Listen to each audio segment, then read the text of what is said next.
It's Walking and Talking number 2, in which I walk and talk without anything in particular to say to you,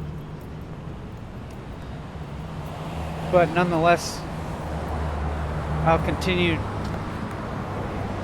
to walk and talk for a pretty long duration.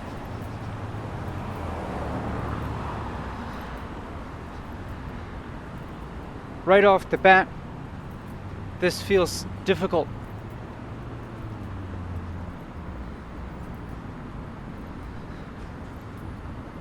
Immediately, I have this feeling of not knowing what to say.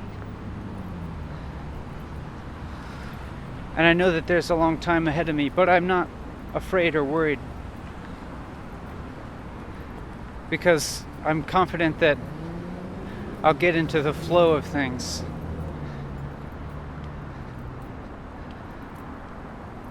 When I do things for a long time,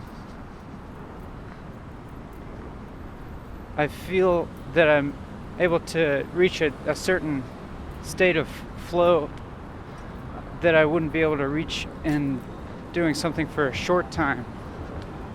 Also, doing something repetitively helps that too. Doing something on a regular basis. Walking and talking is still in its infancy. And so I wonder how it will change as time passes and I do much more episodes and walk and talk for many more hours. Anyhow, all these things are not really important. They're just kind of abstractions thinking about the future. And I realized that from watching the last video that I'd like to say and less. I still have this feeling, I thought that this is a bad video, that I'm wasting my time.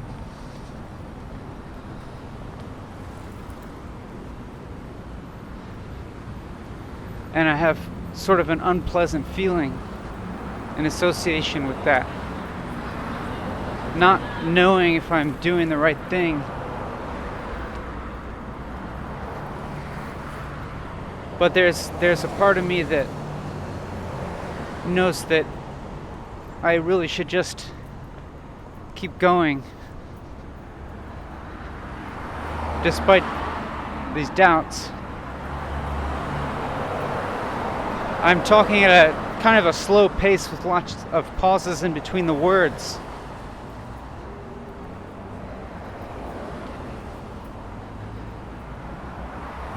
And maybe further along, I'll be able to increase my rate of talking.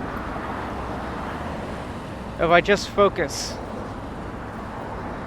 on talking, focus on saying a lot of words and sentences that more or less make sense without having so much time in between them. It's rush hour right now and there's a lot of traffic noise, but by the end of the video that should have died down quite a bit.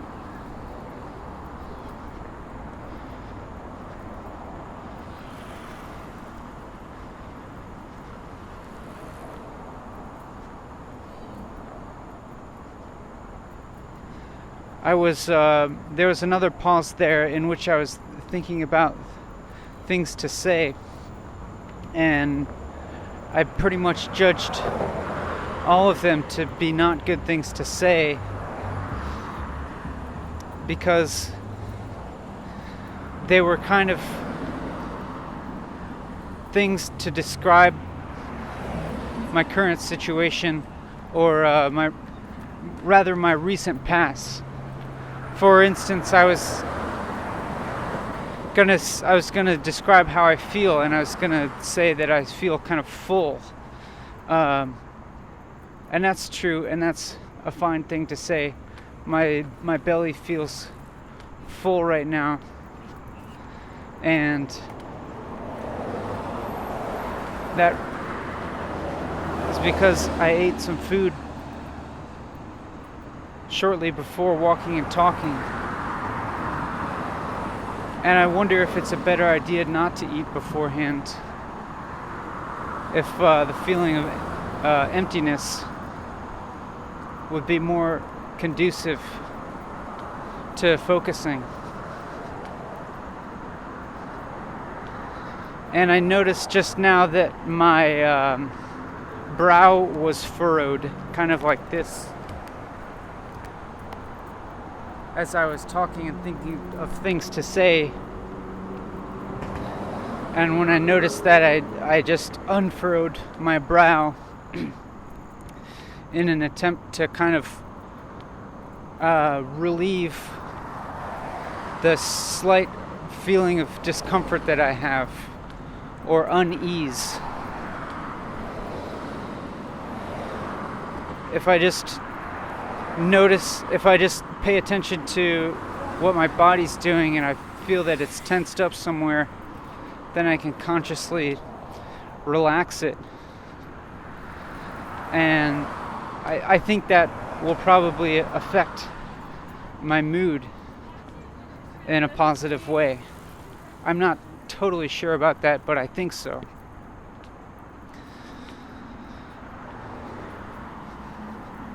So I'm making an effort to stay relaxed, but also trying to stay focused.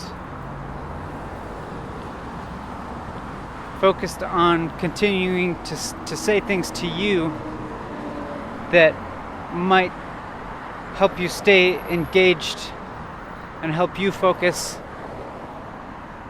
And maybe you'll also become a little more aware of your body, and you might become aware of any tension that you're holding in your body and maybe make an effort to relax it and notice how that feels.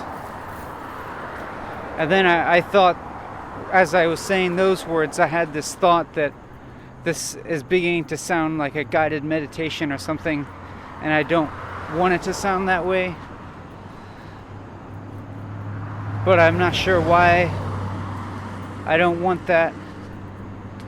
I think that I don't want to come across as didactic, and also I want to do something other than a guided meditation, because the internet is full of stuff like that, and I don't think it's really needed to make another version of it.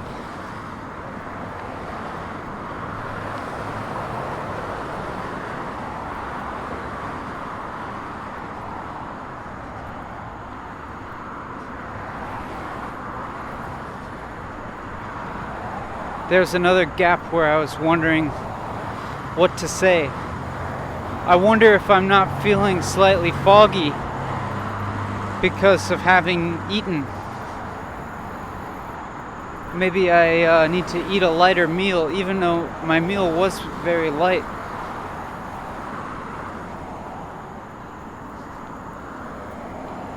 Maybe after a while my mental acuity will increase.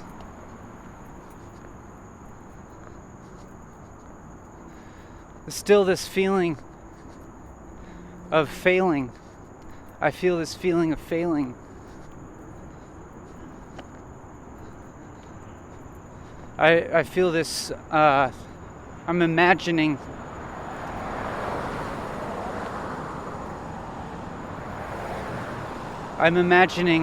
all these viewers feeling sorry for me or just making fun of me.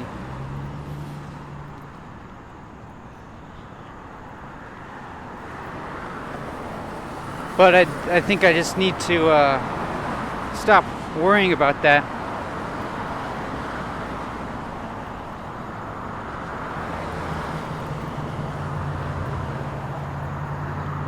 And focus on being here with you. Again, my brow is furrowed. like that.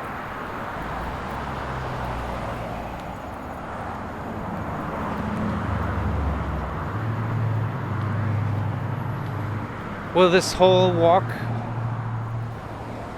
have a kind of furrowed brow feeling to it? Everything that I say sounds dumb to me. It sounds concerted, like a concerted effort to say, to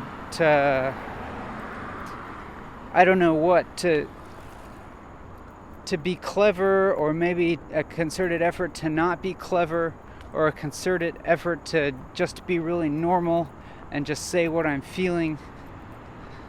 But I guess it feels effortful, and it's not a good feeling.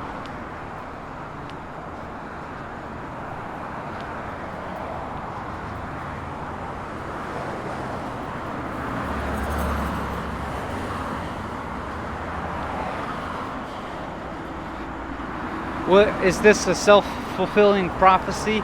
If I think that this is bad, is it just going to make it actually bad? If I worry so much, is it going to fill this video with worrisome feelings that will broadcast out over the internet to everybody?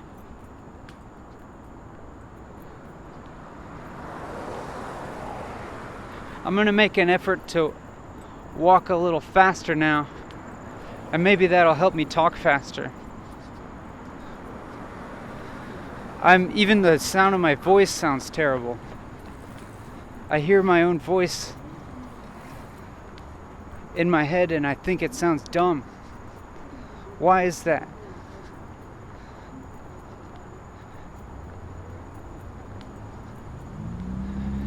I'm not sure if I'm judging myself based on the imaginary criteria of other people. I'm not sure if I'm imagining other people's judgment or if it's my own judgment. And I'm not sure if there's really a difference. I feel like giving up. Part of me wants to just stop this video and go home and not post this thing. And maybe just give up the whole series.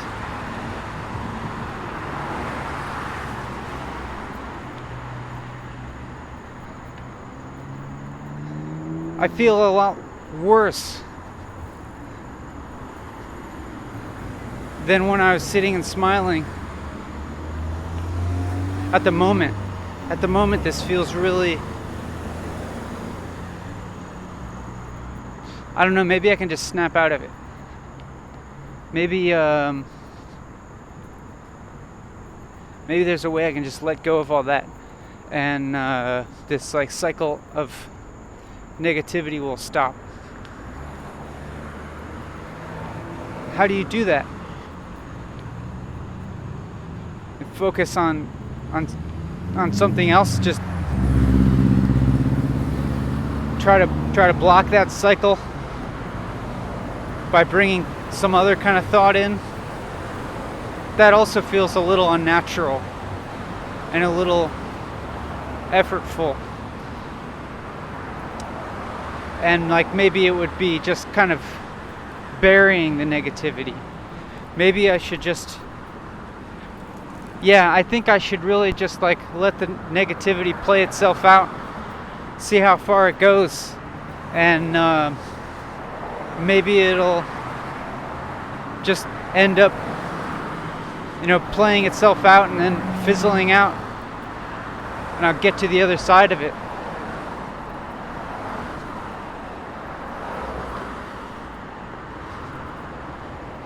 But now I'm not sure if I'm still feeling negative. Now I feel like maybe I'm just feeling kind of neutral. But at the same time, I think that I don't feel as alert as I could feel, as I could be feeling. Maybe it's because of eating, and also that I got a lot of physical exercise today. I did a whole lot of stuff physically. And so I could be a little tired.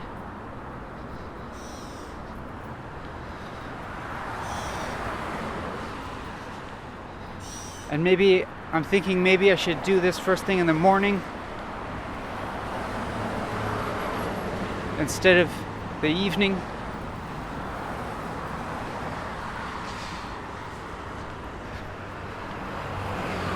So I had this plan to just like let this negativity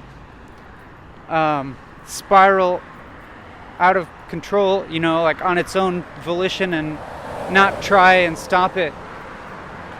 But then as I started to try to implement that plan, it seemed like the negativity like went away, and I just started feeling kind of neutral and just kind of like low level, I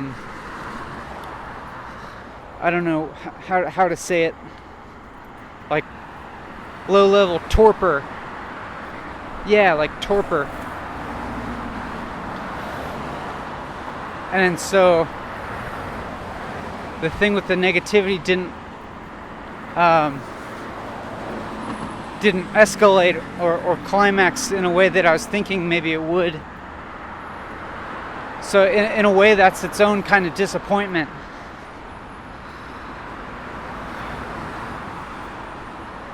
Like I thought maybe that there would be some kind of catharsis, but now it feels like I feel like an absence of energy and positivity right now, but not enough energy for the negativity to lead towards catharsis and change. But to be honest, as I started to say the last sentence, when I said that I was feeling a lack of positivity and energy, as I said those words, I noticed a part of myself that found those words interesting, and was observing myself saying those words from a slightly outside perspective. And from that perspective, they didn't seem totally true. And I had the feeling that even in this talking about feeling negative feelings, or just feeling kind of neutral, or feeling torpor, in the background somewhere, I think there was a little bit of interest or hope, or not exactly hope, but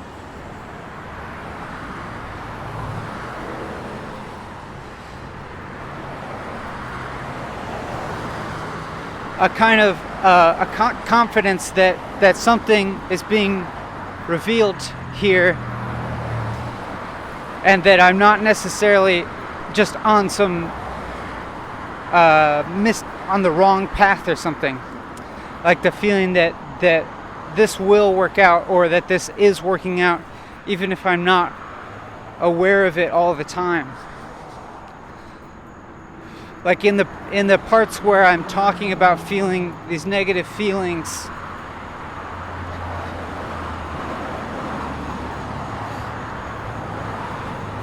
often it's true that I am feeling them, but then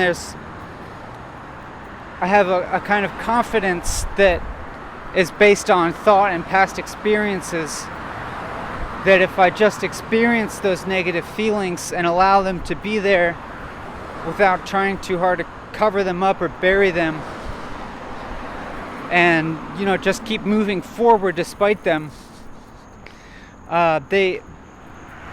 things will change, and the negative feelings won't last forever, and I may even come out the other side feeling rewarded or something, or having discovered something because of having gone through the negative part.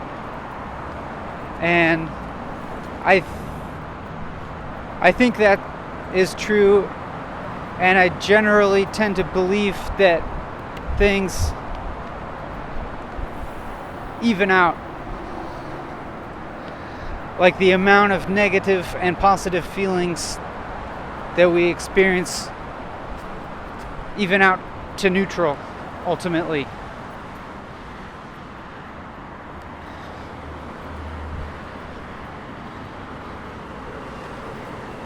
But I'm also entertaining the possibility that in addition to this up and down, negative, positive dichotomy that we experience to life, that maybe there is another option that's like to the side of that, that is something different altogether from the negative positive dichotomy. And I like to try and occupy that parallel track if it's possible. And talking like this, walking and talking right now, I feel like is helping me to occupy that side path, that parallel thing that is different from the good, bad way of living life, or existing in time, or whatever.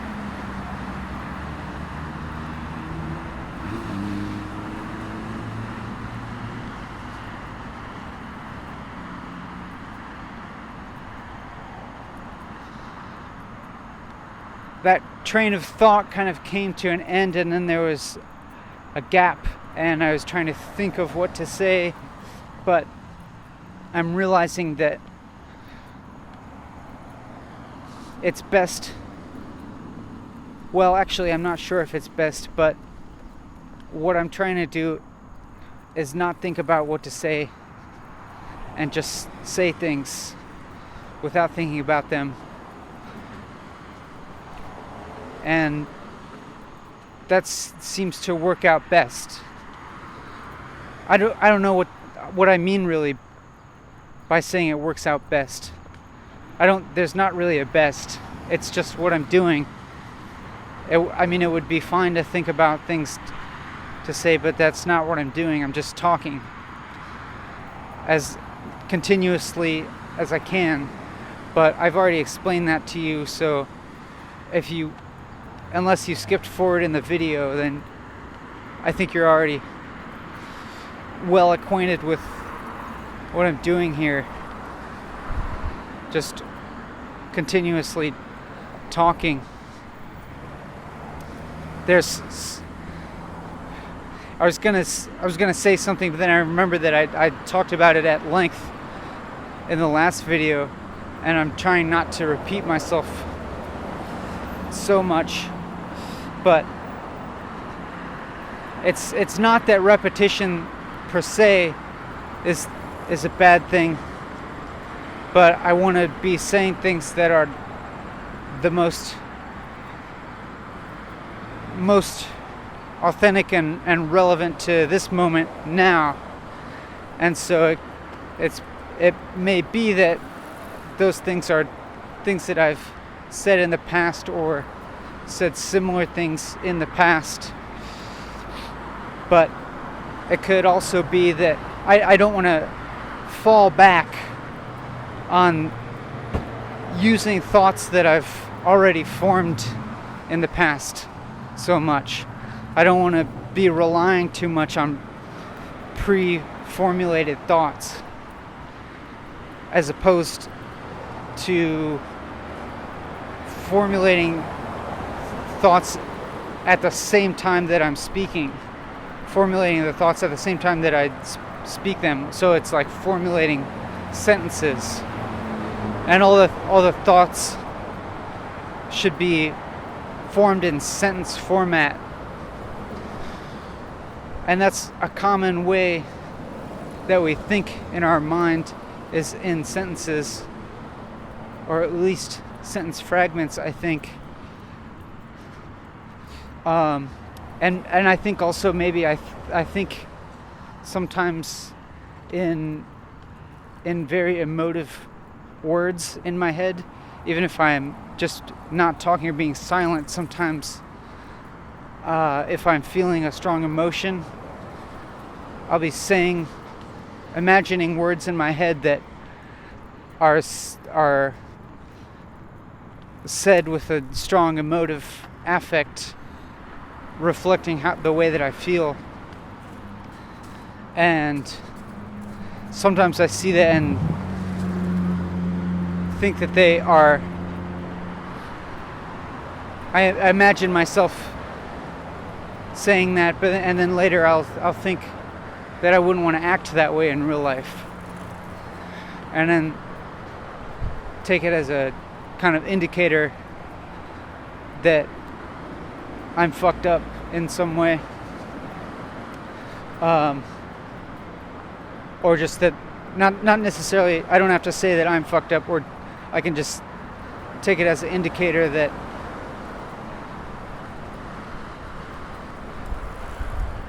there's a negative emotion residing in me that is trying to call attention to some kind of need that is not being met in my life. And although it's not that important, words said with a strong emotional affect might be one of such indicators.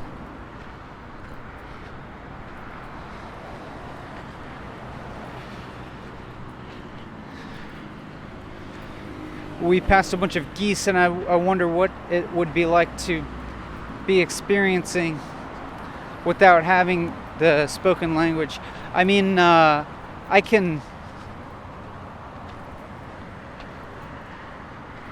don't really have to wonder that. I've had plenty of experiences that I don't think that didn't involve imagining words in my head. But most other animals exist that way the whole time. Now I had that thought as I was saying that this is, I'm getting off track here. I'm like this kind of like just talking about what animals experience is like. To me, I started to think that this is a half-baked thought that I started to say as a sentence, and I started to think that I really didn't know what I was getting into when I began talking about that subject. Like like maybe the idea of starting to talk about the geese and what a goose's experience is like without the words. I think that was actually a little bit of a contrivance that was maybe informed by a certain desire for me to sound intelligent.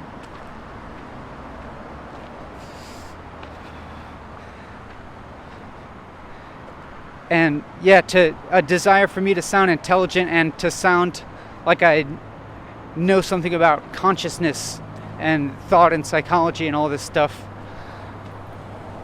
which is not really true, I don't think.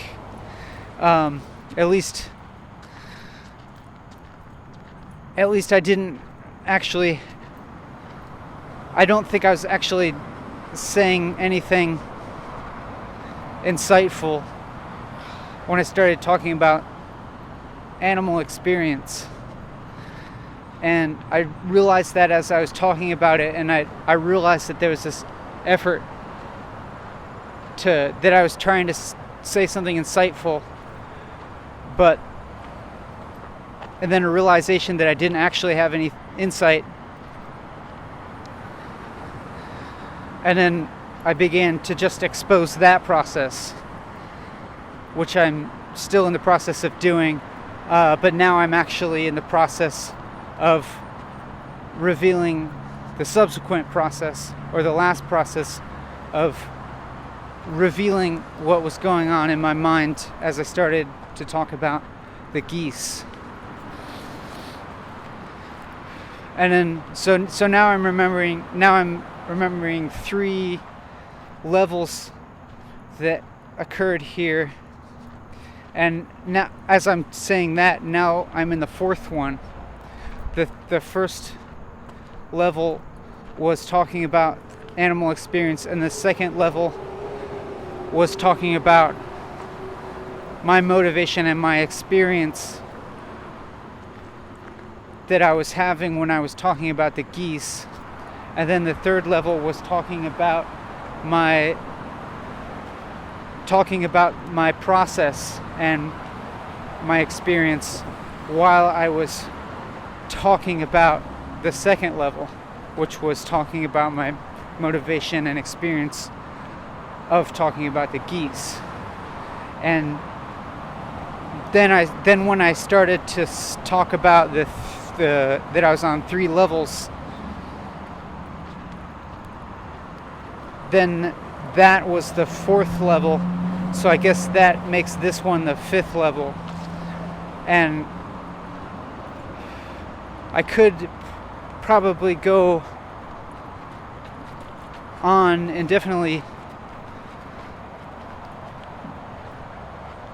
doing this pattern of levels, but I think you probably get the idea, and it's not really important to keep going in this loop like that.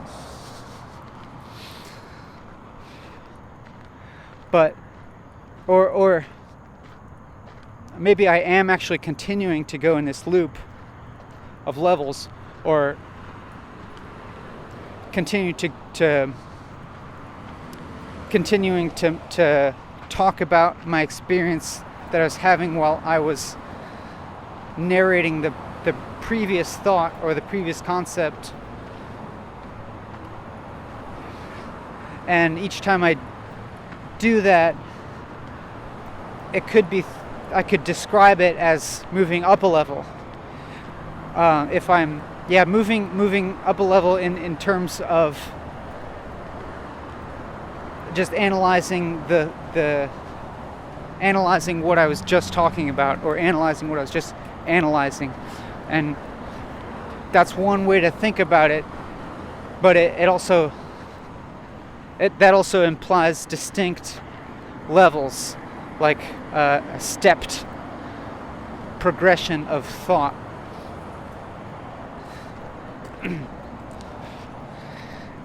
And it's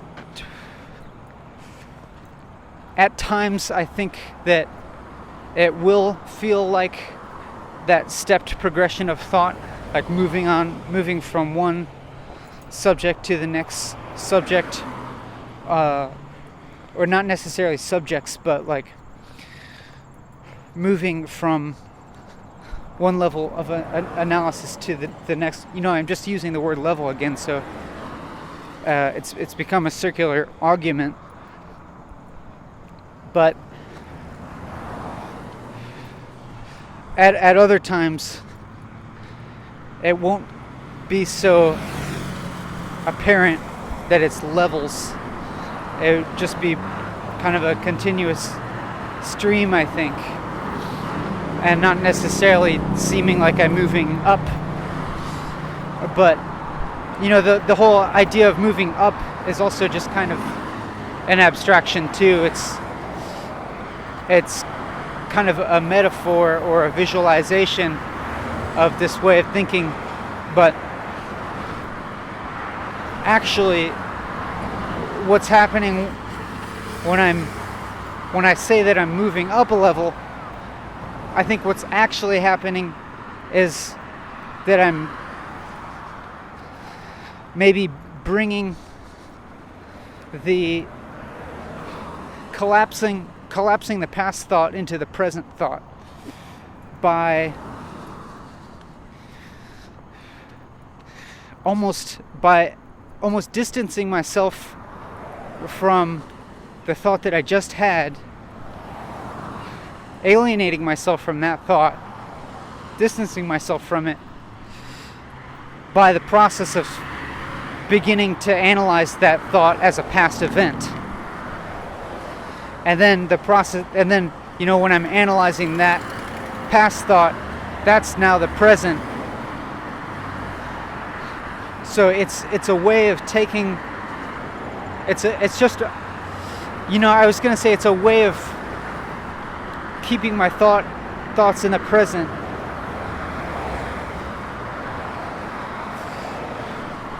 But truthfully, how can my thoughts ever not be in the present? Thoughts, the present is the only thing that really exists. But that's funny that I say that, because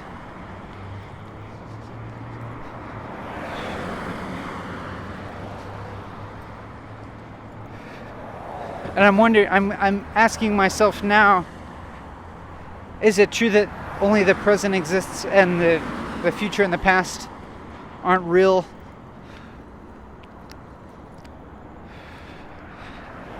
And a way that I've thought about it in the past is that the past and the future actually do exist in the present as thought. The past existing in the present as memory.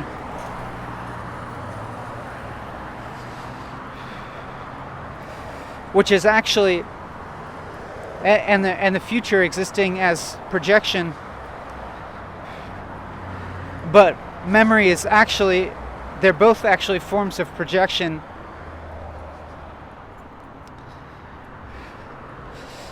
And what memory really consists of is the way that the synapses are structured in my brain in the present. If my brain weren't structured exactly the way it is in the present, I wouldn't have exactly the same memories that I have.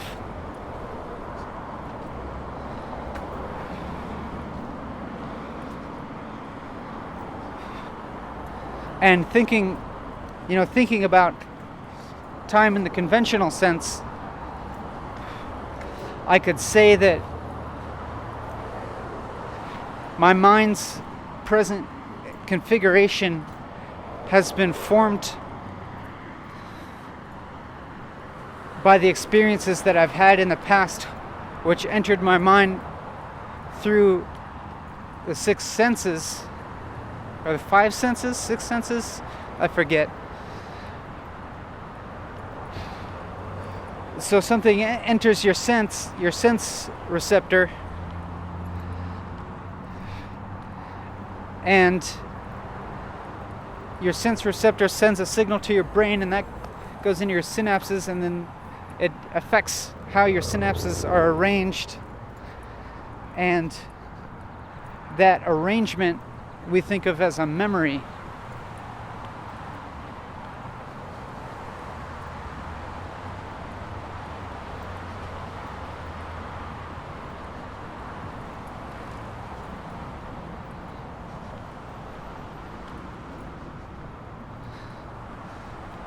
And so it's like our brain is recording things that happened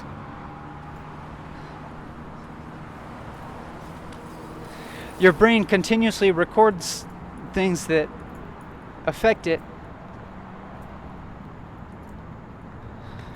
and as you move forward through time, although I do feel a little awkward phrasing it that way, moving forward through time, but just take that as a given for now. As you move forward through time, all these experiences shape your brain, and then you have this huge, you have all these memories, but it's really just when you think about the past, which we do all the time,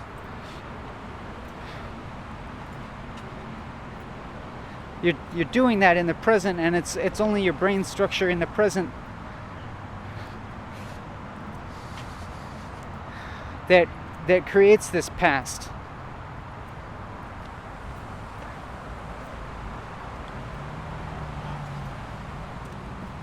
And perhaps it's even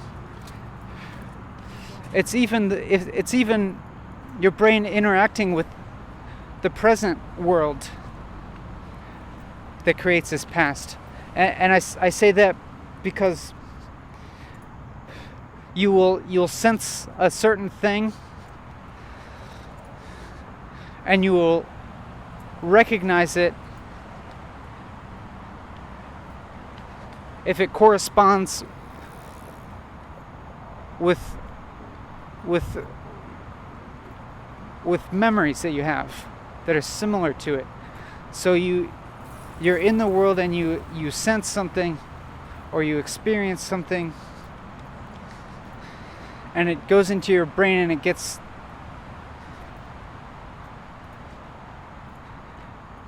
and that brings up your memories of the past that might relate to this thing that you're experiencing in the present.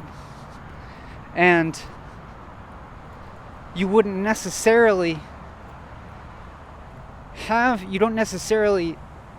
remember everything that you've ever experienced.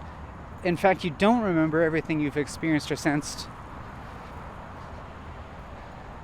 Especially at any given time, at any given moment, you're not remembering your whole life behind you. You're just remembering the things that relate in some way to what you're experiencing in the present. And because of that, I think that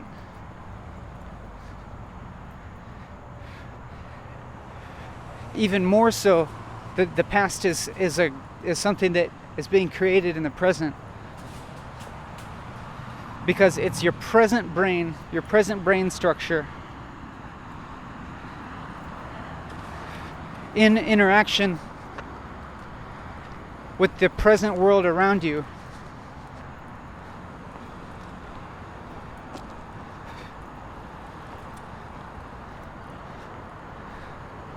that calls up that creates the memories, I think, or that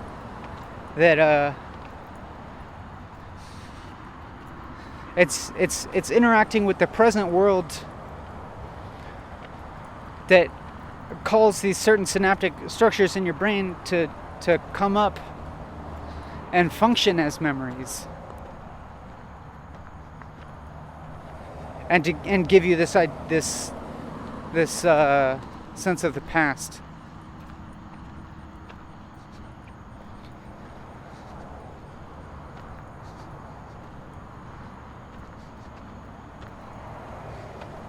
So that's why I think that the past is a kind of is a projection from the present, or at least that's one way to think about it. I don't think it's by any means an inherently true thing, or an ultimately true thing.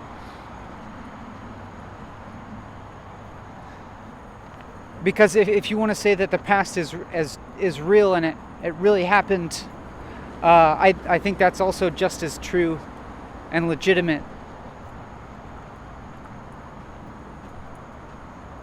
Or like maybe our memories are more or less reliable, or there maybe our memories and or our collective memory as a species is to a greater or to a lesser degree reliable, or whatever, it doesn't matter. We can still say that there was a past, for sure. That's a way of thinking about it. And then there's this also alternate way of thinking about it as a projection from the present. And the future, I think, is more obviously a projection of the present.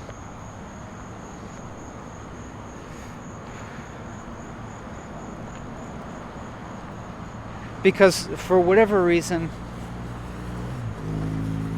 we don't have memories of the future like we do of the past. We have like we just have like a rough prediction of what's going to happen.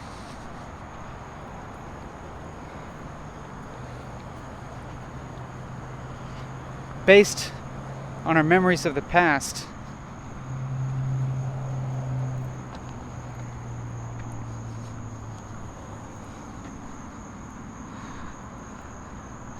But why is that? Why does the future have such a different quality than the past does?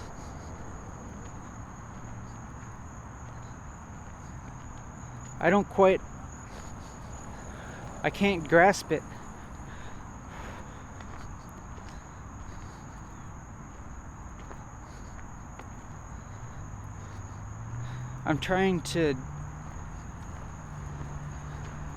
I'm being a little bit quiet here because I'm just trying to like have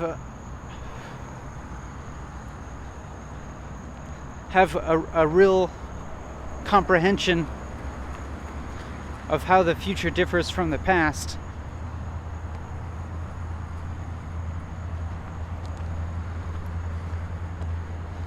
And all that's happening is it's just making me stop thinking.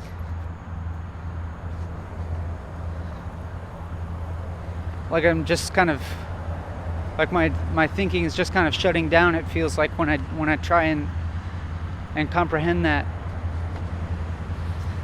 And I feel just kind of,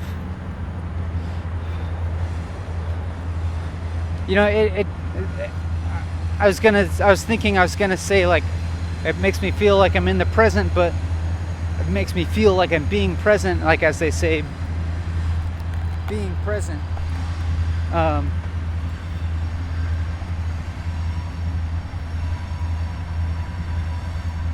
But I'm starting to feel a little bit suspicious of that kind of terminology. Because how are you ever not present?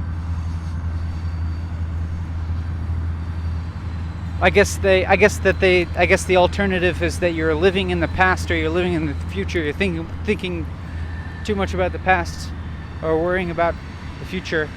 I guess that is the implied thing that you are supposed to avoid when they say you should be present.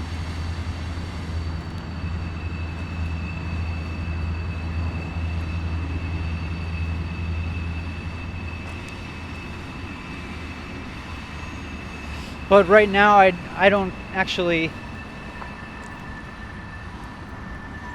see a problem with thinking about the past or the future per se, or even worrying about it. You know, I mean, actually, in this state, like, currently, I honestly feel like, what's the problem with worrying? Go ahead and worry. It's fine. But then, as I say that, I also know that the feeling of worrying is not a good feeling.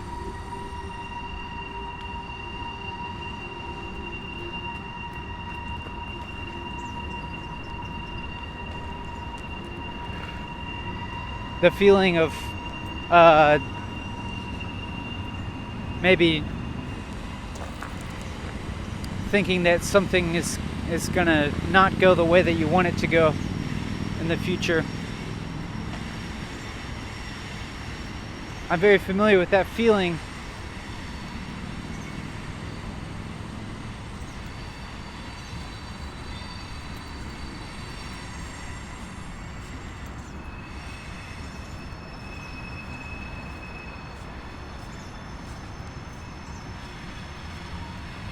You know, I think I just caught myself doing this thing where I'd want to say something insightful.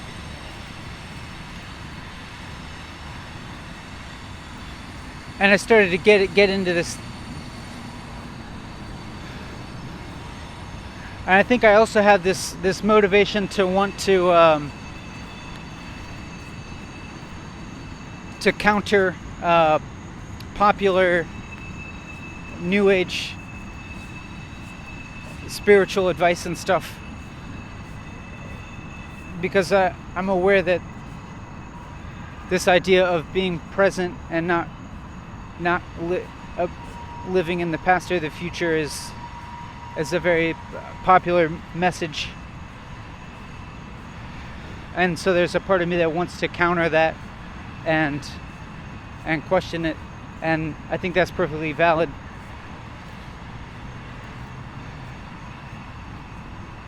But I think I, again, got into trying to say something insightful where I didn't really have the insight. But now as I'm saying this, I feel like I'm falling back on a technique that I used earlier in this video of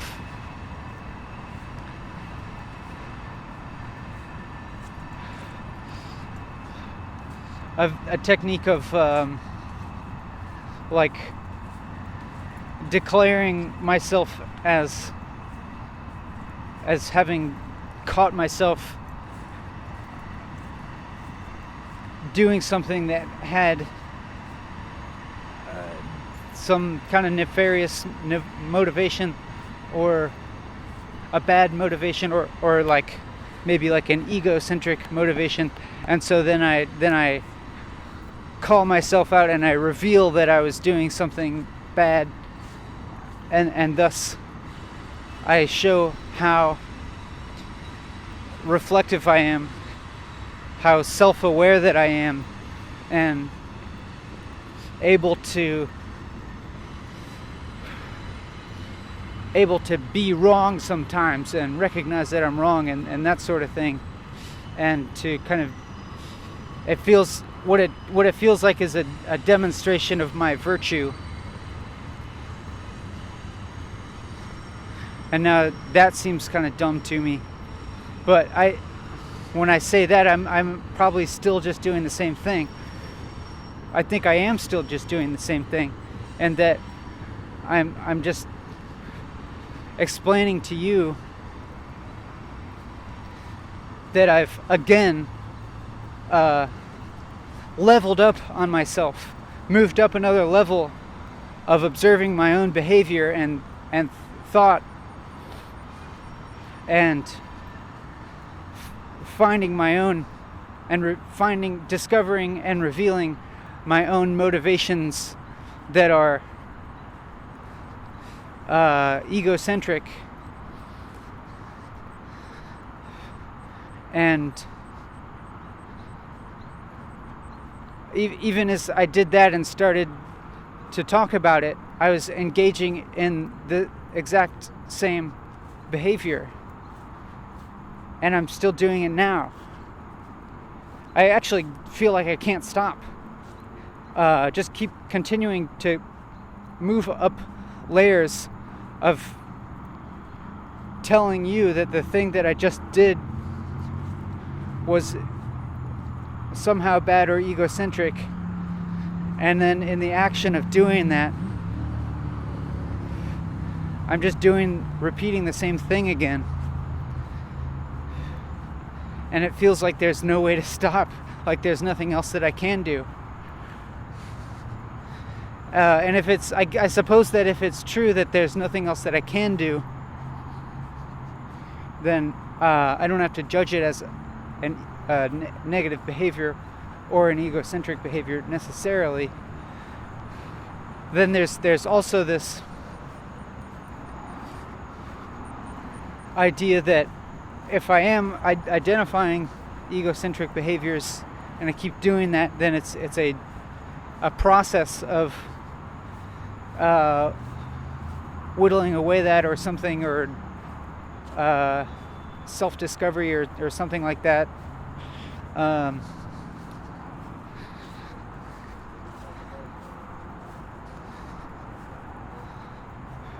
But yeah, then even as I say that, that sounds egocentric. And then as I no, this is funny. Every time I call myself out as being egocentric,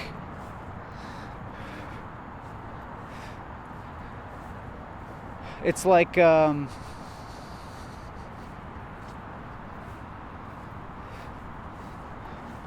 that's supposed to be an action that is non-egocentric, to observe your own behavior from a distance or something.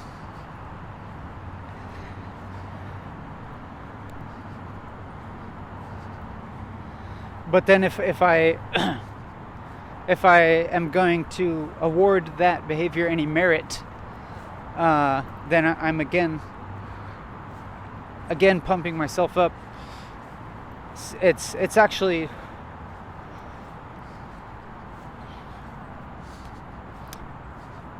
it's like this. There's like this cycle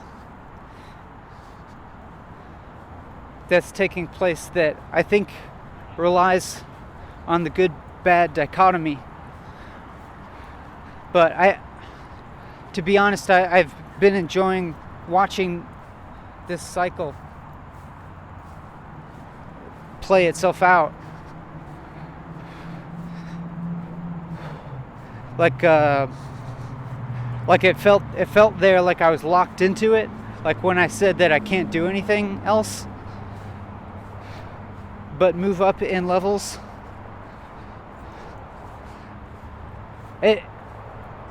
So on some other level, there's some part of me that was enjoying that feeling of being locked in, or just enjoying the thought process of coming into this cycle that would just keep perpetuating itself.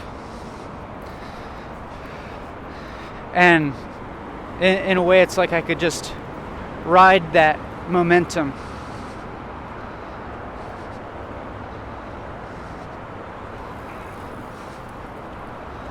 And now I think that cycle has played itself out, and I'm doing something else now, and I'm not quite sure what it is, and it feels a little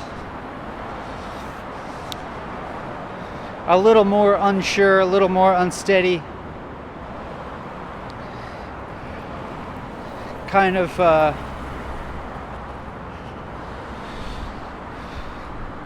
I'm not sure what I'm doing right now. I don't feel like I'm locked into a pattern or a cycle right now.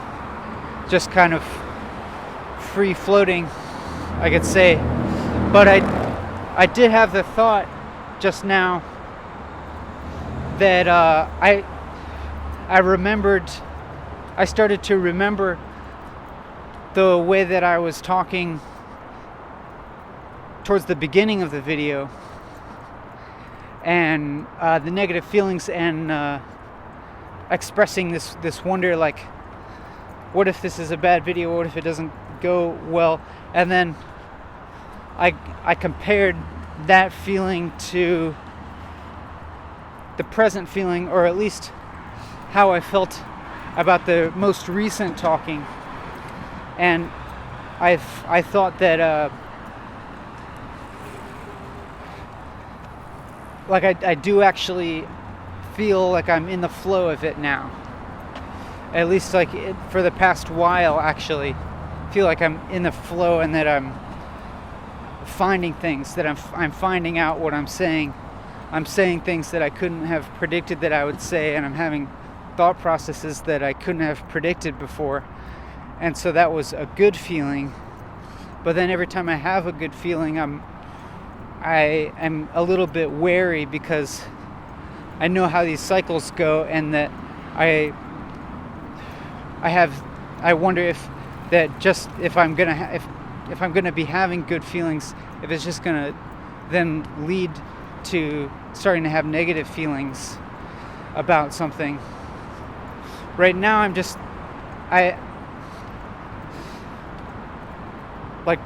now I kind of stumbled a little bit or something, and I'm wondering if my focus is drifting off or something. But it's actually, there's honestly no reason to worry about going into the negative part of the cycle, because if that's true, that that having positive feelings is going to lead to negative feelings, then it also means it's true that having the negative feelings is going to lead to the positive feelings again. So there's not a reason to worry about it, except for the fact that worrying about it will be part of the cycle, and that's fine too. Like worrying about it in a negative way, that's fine. You're just going, further down on the negative part of the cycle, and then in as much as you go down, you're also going to go up. So it doesn't matter. Worrying is fine too. On the same token, when you are in the negative part of the cycle, when you're having the negative feelings, you don't exactly have a choice to just immediately stop feeling negative and start feeling positive. I don't think so, at least. In my experience, that doesn't seem true. And to the same extent that I'm saying when you're in the positive part of the cycle, there's no reason to worry, I also recognize that when you're in the negative part of the cycle,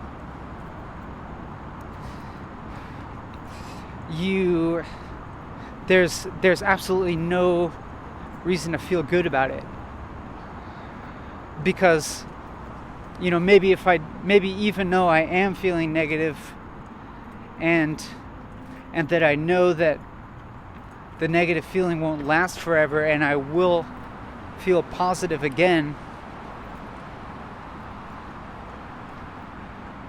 I will also know that I would also just feel negative again. And so it's like from the negative perspective, there's no real reason to have hope, or there's no hope really, because you will know quite rightly that whatever positive feelings you feel in the future will again return to negativity, and everything will balance out to become neutral. But in the present, when you are feeling negative in the present, like an unpleasant feeling, then I don't think there's any quick or easy way out of that, other than possibly, I'm going to show you this weird corner full of hair. There's just a bunch of fur or something over here. Anyways,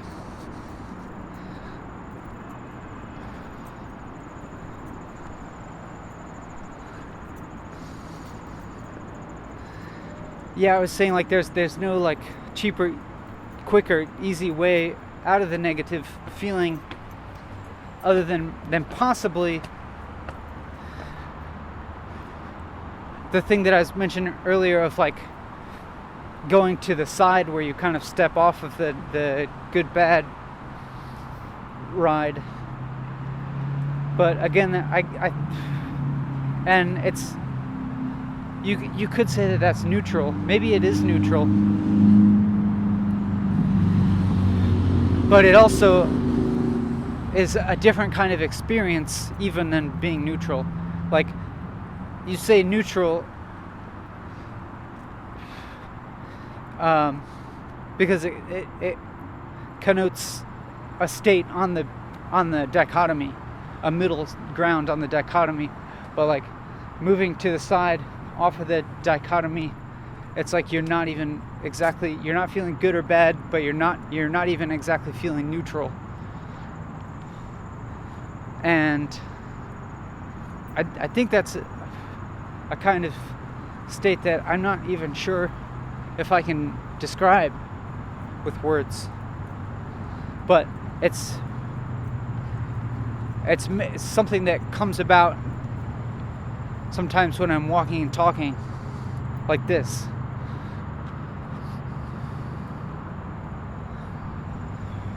I mean, not like that pile of trash in the water, but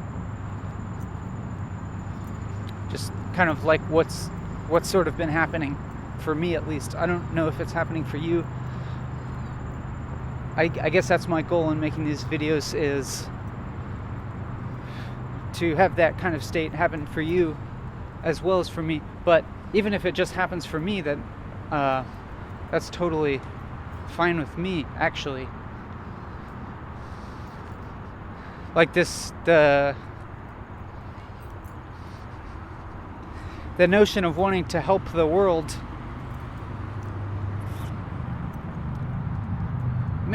maybe I think about it as wanting to bring people, or it's generally maybe, or at least on the surface, maybe it's thought of as wanting to bring people back to the good side of the good-bad dichotomy. And it seems like there's so many ways of doing that, and it's like that could be said to be the whole basis of work that people do in life. Like all work maybe relates to that in some way. It's in some form of the other. I don't know. I'm not sure if this holds water. But what I was gonna say is, like, maybe all work relates to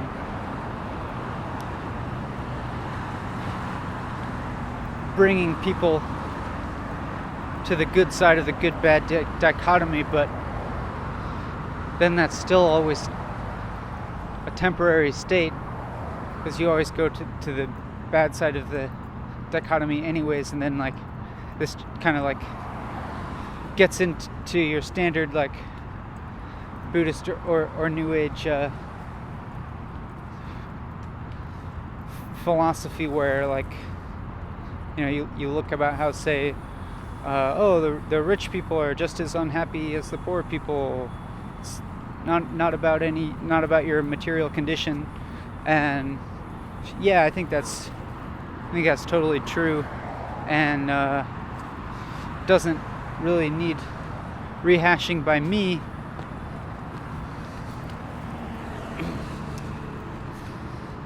But now I kind of forget what I was getting at, or I'm not sure if I was actually getting at anything anyways.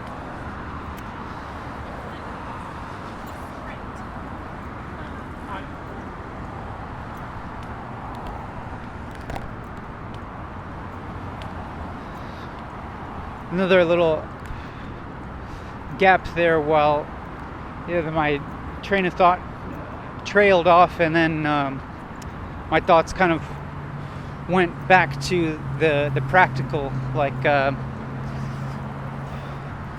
I started to think about how long have I been walking today? How much do I have left to go? starting to think about like, oh, how long did it take me to get to this part of the trail? And starting to feel a little bit of like weariness, or a thought like, oh, I want this to be over soon or something, or want to be done with this talk. And then so like all that happened in the short amount of time that I wasn't talking. So then I just started talking again, and when I stay in this, like when I just keep the talking up, like all that stuff just kind of like stays at bay or disappears from my mind. And it's like just by continuing to talk, it seems like, at least for the meantime, I'm like able to sustain some different state of being, one that's divorced from like the practicalities of life, even though I know it's not really. Nothing ever is really. But maybe it's a kind of like reaching towards the outer limits, away from practicality.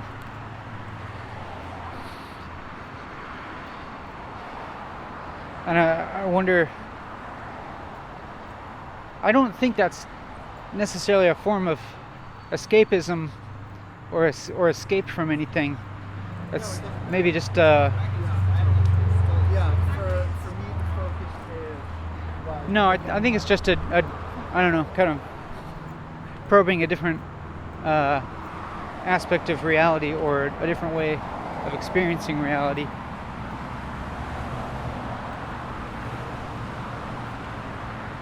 And again, I'm like kind of slowing down a little bit now, and then maybe I'll make a little effort to just pick up my walking pace, and I'll see if that helps me to talk faster. And now I'm again we're getting to the part of the bike path that's very populated by pedestrians and joggers and cyclists. And then if you watched the previous video, then you know that like I start to feel a little weird about videotaping and having all these people get into the video, because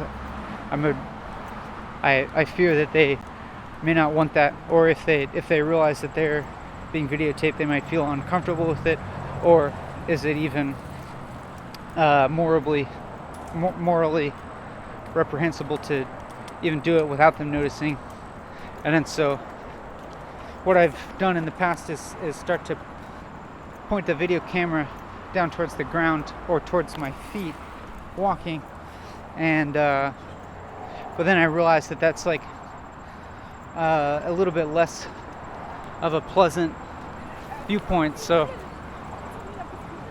what I'm going to do is just point the camera when I'm able to get distance shots, because I think that'll be more pleasant for you to look at. And I'm just doing that when there's not a whole bunch of people getting really close in the frame, and like getting their faces in the frame and stuff like that.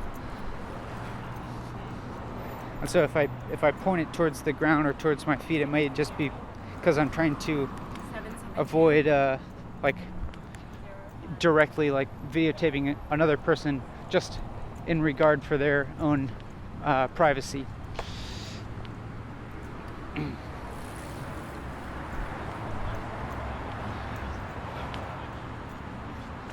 I mean, maybe I feel a slight amount of physical tiredness in my legs, just a little bit, but I'm pretty confident that I'll be able to keep going here for quite a while.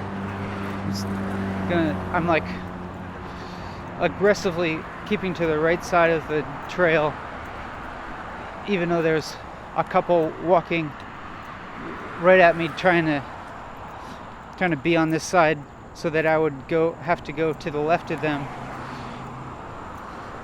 But I just decided to be steadfast in upholding the unwritten rule of keeping to the right, staying on the right side. And I guess I'll go this way, keeping to the right side, and I think it's mainly so that it would be easier to not get a bunch of people right in the frame.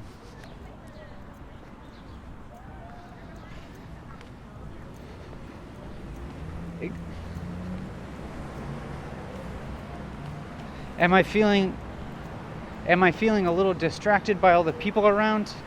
A little distracted from talking? No, I don't think so. I think they may be having some effect on the way that I'm talking, but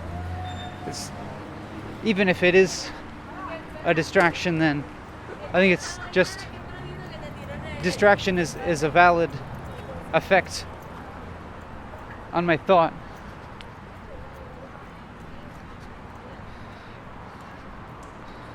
And then there's yeah. I had this thought about, or I imagined everybody else as being in this different mind state than me, or a different mind state that I was until a few minutes ago, because now I feel like my thinking / talking has less continuity to it. That's what I feel like right now. That like I'm not as focused, and my thoughts don't last as long or have the same kind of continuity that they just did. And as I said that, I noticed my brow being furrowed again. So now maybe I'm starting to enter a little bit into the negative part of the cycle again, but saying that doesn't even really feel that true, I think, because of having just discussed this negative positive cycle for so long.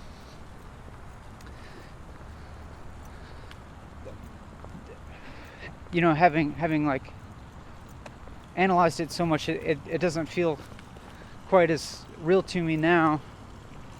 And I think that fact in itself seems to have a slightly positive connotation, or at least I think it would conventionally, but maybe I'm just like thinking in terms of, like, you know, how like a Buddhist would typically characterize spiritual progress as being a lessening of the good-bad dichotomy in your mind. But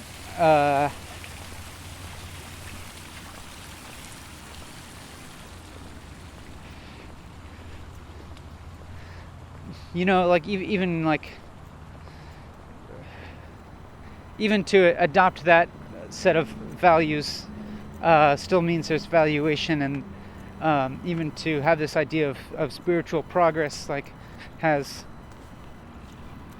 enters again just into that, it maintains that same dichotomy, just like at a different level, but I don't think that's even a higher level. It's like maybe not even at a different level, maybe at like a worse level. I don't know, could be. No, I don't think worse. It couldn't be worse if it can't be better. It's just like different, or maybe not even. I have this thinking that like what I'm saying right now you're probably not grasping. I don't want to say that in a patronizing way. I'm just saying that I think that I may not be speaking in the most clear, as clear as I could about this, or I may not. There may be a clear way of explaining what I'm thinking about, and that's so maybe I'll just kind of try and start over with that and say, like we've been talking about this good bad cycle, and my participation in it, or my being dragged through it, or just moving through it, and which I've experienced to some extent on this walking and talk, but then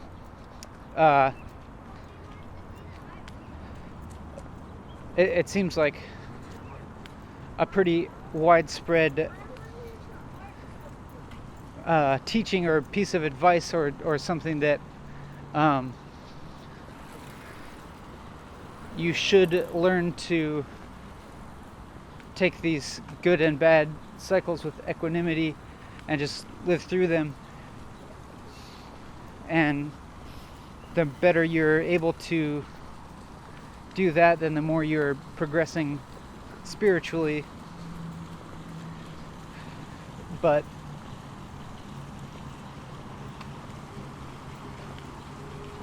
I have this feeling like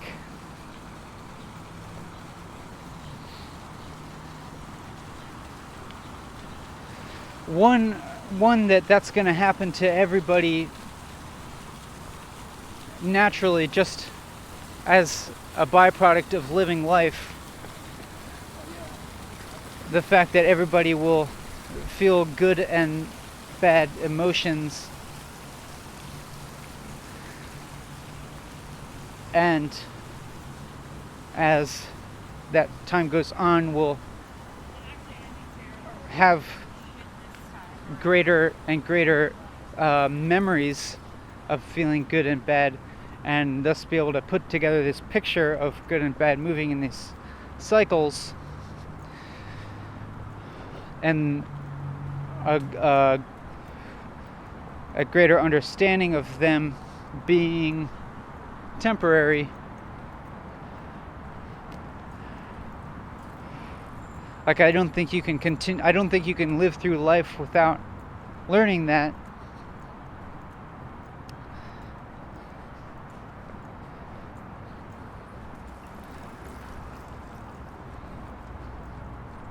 And then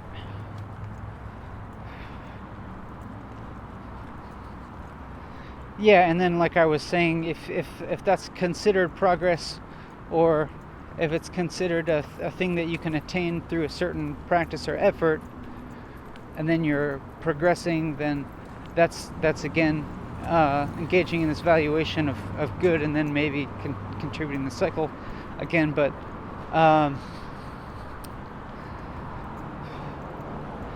getting tired of thinking about this now. And does that mean I'm just gonna like give up on this thought because it seems uninteresting to me? Does that mean that I lack determination in thinking? That like I'm leaving a thought unfinished or something? I think it's just that some feeling in me just arose that this isn't important to talk about, or that I don't really have any insight, or maybe it could just be that like it's not even something that is important to tell anybody or to say, whether there's any truth to it or not. And then now I just unfurrowed my brow again while I was slightly aware of my exhalation. And then maybe also like I unhunched my shoulders a little bit.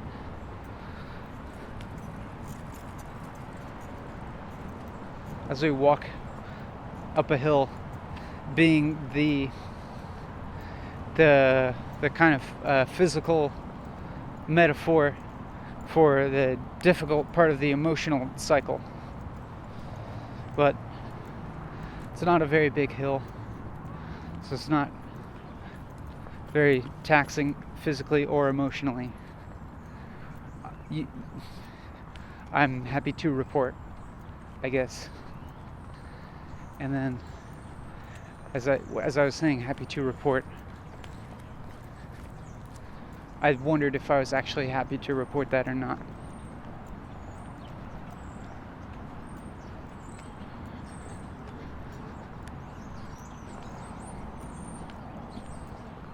And then, during that last gap, I was kind of I was thinking about the other people that I see around right now, the people that I'm seeing here in real life, and that you're probably seeing some of them too.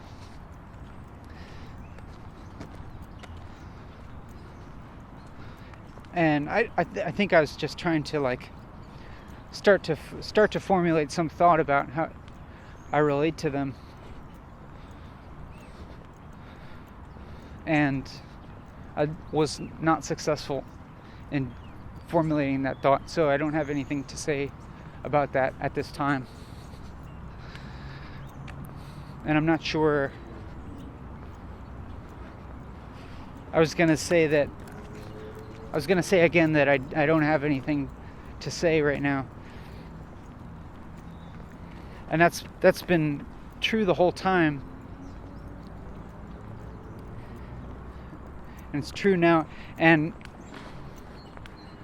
there's some stops in between my words now. Not the most stops that there have ever been during this walking talking series, but more than there are during some times when I'm just talking more continuously and there seems to be a stream of thought flowing more fluently or something. And now I was thinking that now that there's not a fluent stream of thought, but as I explain that and I say that, maybe I'm proving myself wrong, and perhaps this is a fluent stream of thought. And I think there's always,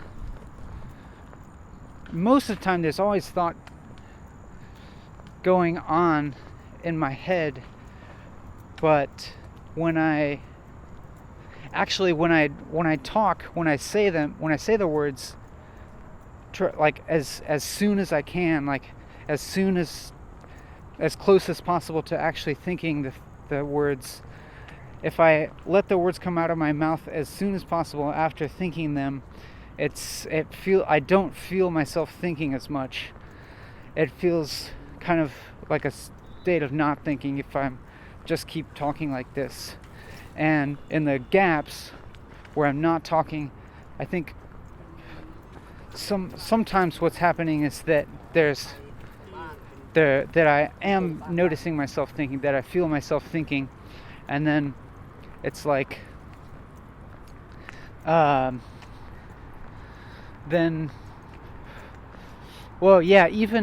actually sometimes while I'm talking, there might be other streams of thought happening that I'm not saying, and I just noticed that happen. Like while I was saying something just now, and then I had another thought that about a person that I passed by that I didn't say. And it could be actually that this is a kind of process that keeps going on, by which I'm kind of accumulating and building things to talk about, things to say, and maybe even like mentally auditioning them before I start to talk about them.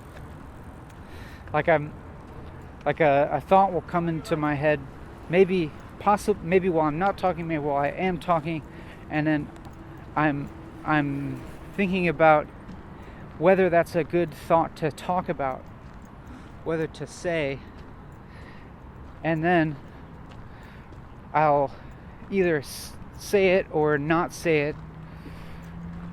But I don't think that's happening that much of the time, but I noticed it happening that time, and I noticed it because the thought that I had, I judged it as not really a good thought to say out loud. Not that it was like a bad or embarrassing thought or anything like that. It was just, I judged it as not being that interesting, or maybe not relevant to this train of thought. And now you might be wondering what that thought was, and I can tell you what it is, and it's the thought in itself. I don't think that there's anything interesting about it at all, but maybe I should just tell you what it was anyways, because now that I've talked about the thought so much, maybe that lends it some interest, and maybe even also this quality that I am judging this thought to have of being totally uninteresting, maybe that actually lends it some interest. Maybe that actually makes it interesting somehow. So I'll tell you the thought was that I just passed somebody, and then maybe we made like slight eye contact or something, or I noticed them looking in my direction, and then being aware of my own appearance of walking and holding this camera and talking into it, and there's like a little, this camera isn't the most obvious as a camera. Like maybe like it's also an audio recording device, and since I keep talking into it, the thought that I had was maybe people here in real life will, when they see me talking into this device and walking, maybe they will just think that I'm only recording audio, like a voice memo sort of thing, or that I'm talking into a phone of some sort, a weird looking phone, and then maybe they won't feel a self-conscious feeling of being videotaped, and that would be, I would like that. I would like to not be making people feel self-conscious, but and at the same time I am trying to kind of point the camera a little bit off to my right here, where it's gonna be capturing less humans in the frame, at least not up close, like maybe the most of the humans that do get in the frame will be farther away, and so they're like, it's not going to necessarily show their identity or anything like that. And so like that's I'm just trying to respect privacy in that way, but then at the same time, like if you're walking past me and you see this thing and you realize that it's a video camera that's on, you could have some suspicious thoughts. And I think in the first video I definitely talked about that a lot, and because I was having very negative feelings for a while regarding that situation, but I think now I have a better idea of how to remedy that, or at least I know that that I am not capturing that many people. I'm not actually videotaping that many people because of the way that I'm aiming the camera. And then,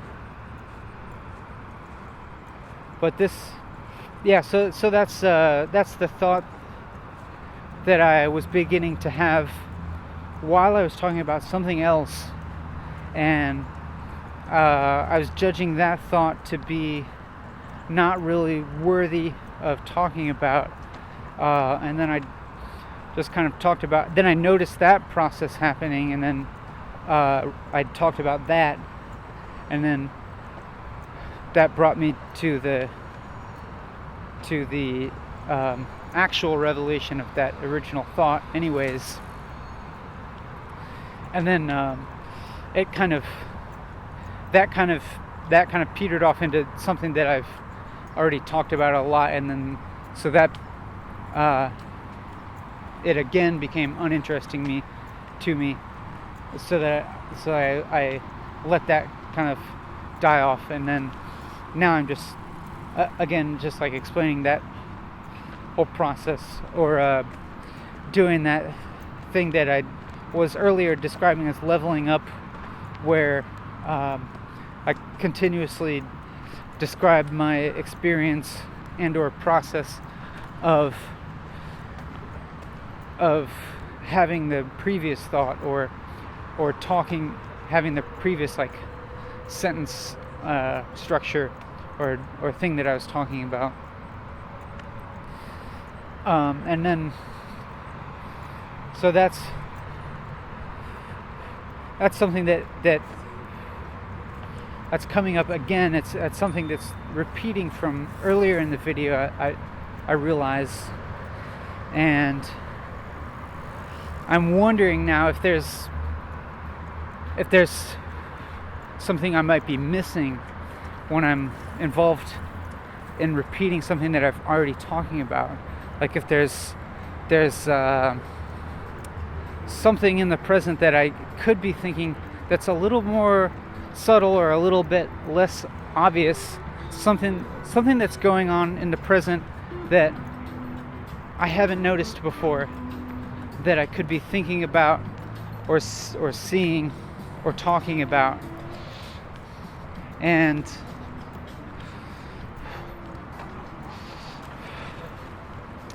there's the thought that I just had now is like another repeating thought, or it's something that I thought that I've had before, and so I'm not gonna talk about that particular thought, I'm pretty certain, because I'm just gonna keep going on here, kind of searching. I feel like a searching kind of feeling, searching for something that's happening right now in my thought and in my experience that I haven't been aware of before, or that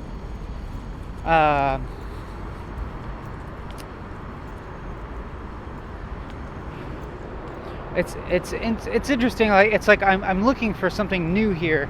What I'm looking for is a new thought, and then so I'm also having the thought that maybe it's not good to seek out a particular type of thought, but to just continue. You know, I've said this many times before, but just continue to keep talking and see what comes out, as opposed to looking for something new. But now I'm remembering moments earlier on this walk where thoughts that I was having had the quality of feeling new. And maybe that's also associated with what we talk about when we talk about feeling present. Or for me, if I say I'm feeling present, maybe that's in association with a feeling of discovering something that's new.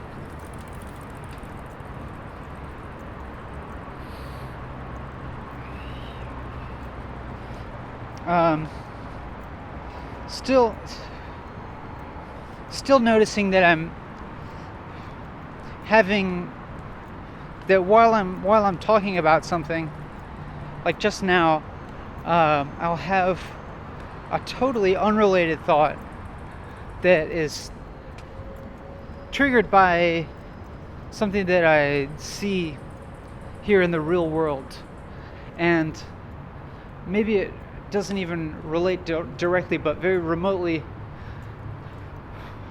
related to a thought or an emotion, and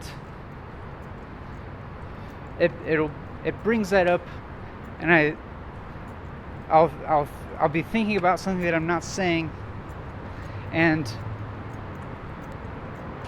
possibly having an emotion associated with that thought. But when I have that emotion, the emotion is going to affect what I am saying. It'll affect the way that I say it, and it might even affect the content of what I'm saying. And I think I could just go ahead and tell you what it was. I just was walking, and then I passed a couple walking together, and they seemed happy to be together, and then it caused me to think of my ex-girlfriend, and then have this imaginary thought of what if we ran into each other while I was walking and talking, and I haven't seen her in a long time, and what that would be like, what I would do. And I started to have very uneasy feelings thinking about that, and it all happened very fast. I wasn't very involved or at all, just within a few seconds. And then so I felt uneasy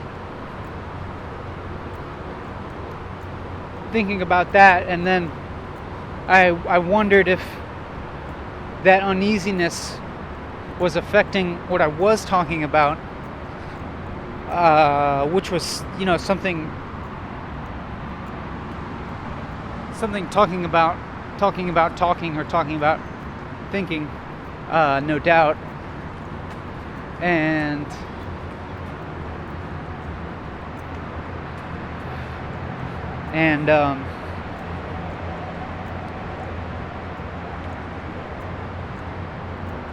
just wondering if that uneasiness was entering into what I was saying and affecting it, and then something did happen where, in a way, some uneasiness, or then it totally became the content of what I was talking about. And I think this part of the trail, I'm noticing,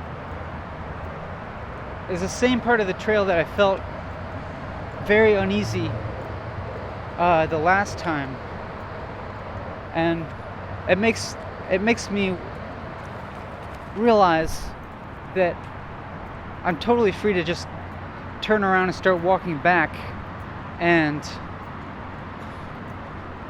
I could just skip this whole end of the trail. And I think that the uneasiness has to do with the amount of people jogging here and walking here, and that feeling of self-consciousness again, of appearing this guy talking into the tape recorder, or the video recorder, and it has something to do with my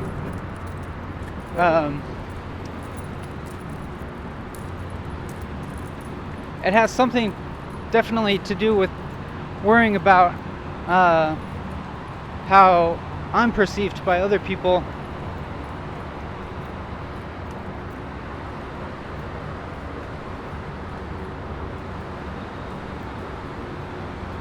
And I'm not sure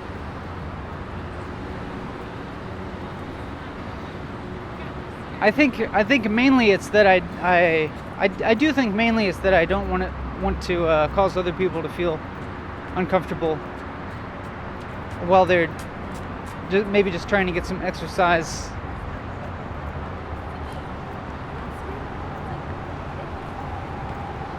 And I wonder if it has anything also to do with me caring about my own image, or worrying about whether somebody might judge me negatively based on my appearance.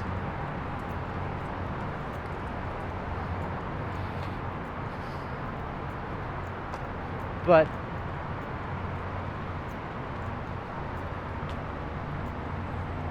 I think I'm also just gonna let that train of thought die out as I start to head back towards the less populated part of the trail.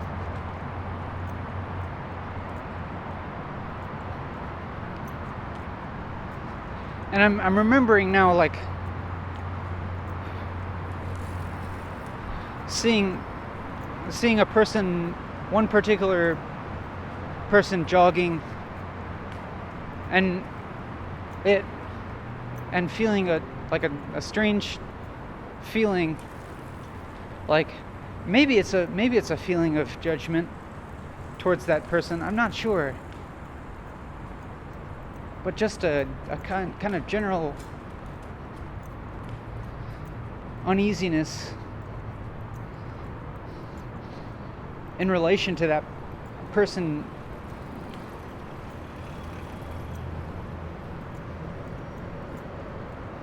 And I'm sure that it has something to do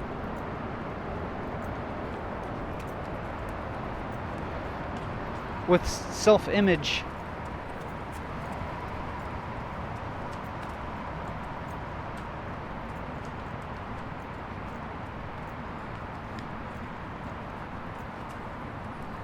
I think it was that I saw this person and probably judged them as being concerned about their self-image, being concerned about their body image.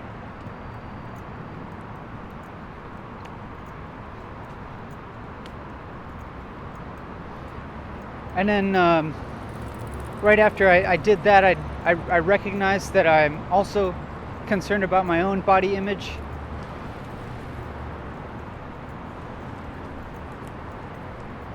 And so I guess then I just kind of empathized with that person.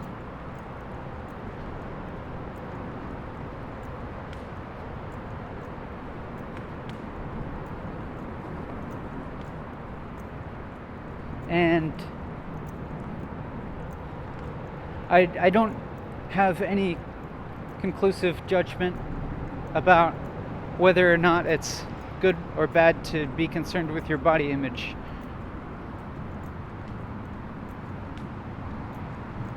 I just noticed my brow being very, very furrowed during this topic. Very furrowed brow. So now it's unfurrowed brow. I'm having the same types of feelings that I had last time when I was on this part of the trail. Especially when I saw 2 police officers go by on bikes and had this feeling of uh-oh, am I doing something wrong? And I think I had some of that feeling last time, even though I don't remember seeing any cops last time, of this feeling of, am I doing something wrong? And that feeling didn't really come up on the other parts, the other less populated parts of this trail. It's funny, when I said the words doing something wrong, a person jogging past me said the words, everything you've done wrong. They said that as part of their conversation with the person that they were jogging with. You can tell there's more gaps in my speech while my thoughts are being affected by the people that I'm seeing. There's so many people passing by, and it seems like there's some kind of thought associated with every single one of them, at least every one that I see or that I look at, that like their image really enters my mind. So I'm just gonna try, even just keeping my eyes as far away as possible from the other people around, and Sorry. because I have this idea that it would be better to remain more focused on continuously talking and not having my thought continuously being affected by all these different people coming by. But it could be, that's just a judgment that I'm having right now. Doesn't necessarily mean that it's the right thing to do. It's just the thing that I'm going to do. Maybe it could be interesting on another time to just let myself experience the other people that are jogging past, and narrate the thoughts that I have about them. But then that also enters this tricky territory of invasion of privacy, or that it might be, yeah, because if you're actually like, looking at and talking about people that are around you in real life without engaging them, that to me feels pretty awkward. And I'm pretty sure I'd feel awkward doing that. Unless somehow maybe, I did it. I did that once or twice already during this. But I suppose I think that was okay, because the people remained completely anonymous, and I don't think that any of the things that I said in relation to those people included any conclusive judgments. I mean, I may have been talking about judgments that occurred to me in the time that I witnessed those people, but then what I was the things that I was talking about, I think, was more along the lines of picking apart those judgments and thoughts. And I'm pretty sure that I don't think the intent was misplaced or anything there, or at least the intent doesn't feel like it was in a place that that seems wrong or weird to me.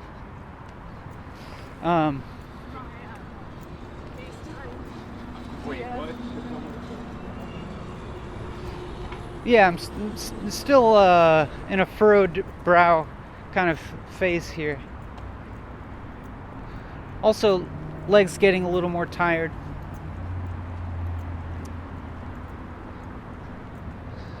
And with this, like, it's not a big feeling of ease, just a very slight one. But like I was saying earlier about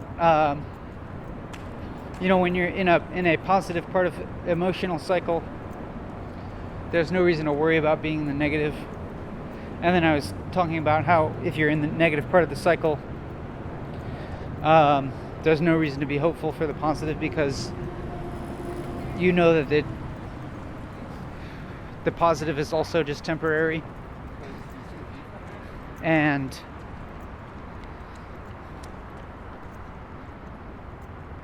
you can't really escape the negative feelings that way.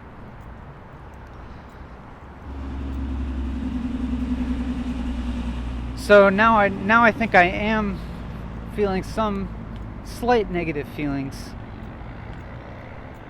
Not really negative, not very negative. But I'm also noticing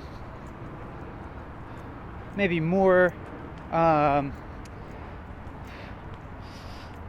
critical judgment coming from myself about what I'm saying right now. And I wonder if that's being affected by these feelings. I mean, I'm noticing myself being more critical of the things that I'm saying right now, or at least I did a few seconds ago. And the feeling of self-consciousness, again, about the sound of my voice, the things that I'm saying, the whole action that I'm doing right now, and then I can just keep extending that to my whole being and my whole life, judging all of that critically and harshly. I do that pretty often. It happens regularly. I guess I suppose now I'm holding an awareness of that behavior, and maybe that'll do something, or it'll weaken that behavior, or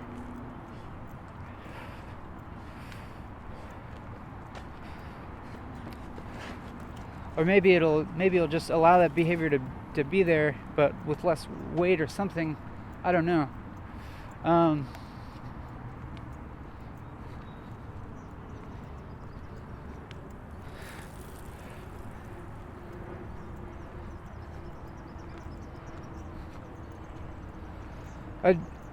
Still, just thinking again about a thought I had by another person who biked past, who I thought to be a one person who maybe who looked in my direction and had what I judge to be an expression of lightness on her face, or enjoyment.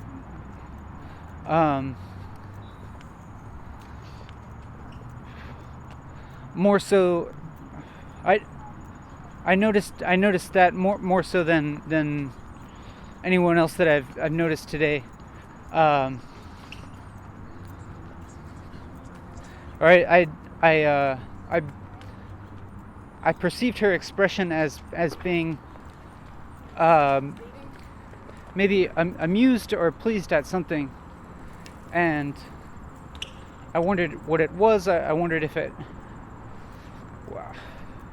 At first, I wondered if it had to do with seeing me with this video recorder talking into it, doing this action, but that doesn't seem likely, because what I'm doing here is like really not very apparent from the outside, just biking past at all.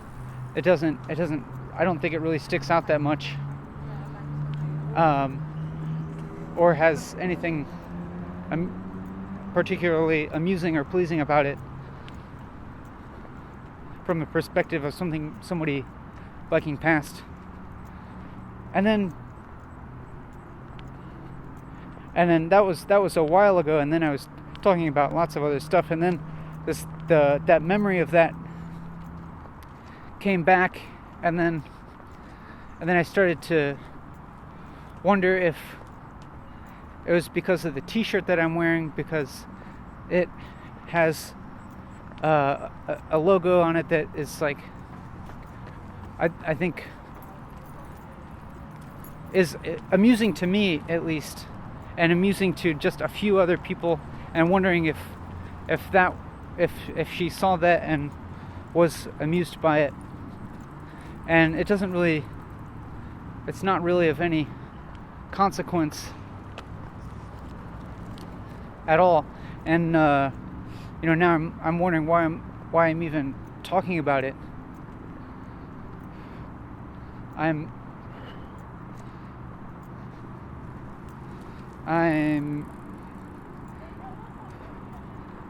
judging myself again as perhaps saying things that aren't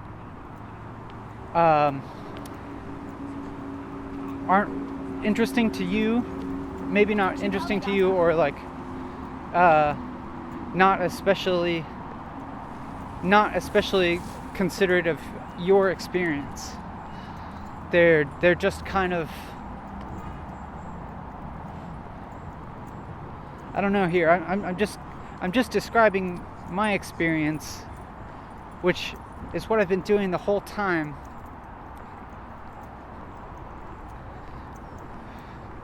But I'm doing it with you in mind. I'm communicating the whole thing to you, and it's at the same time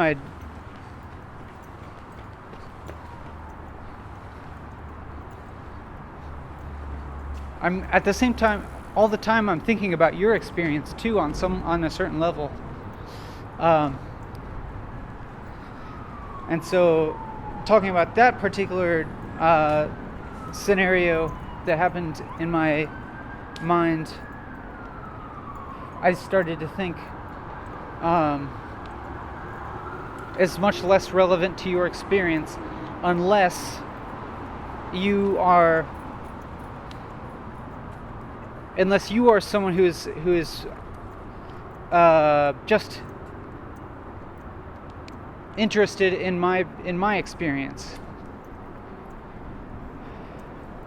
or part of your experience is being interested in my experience,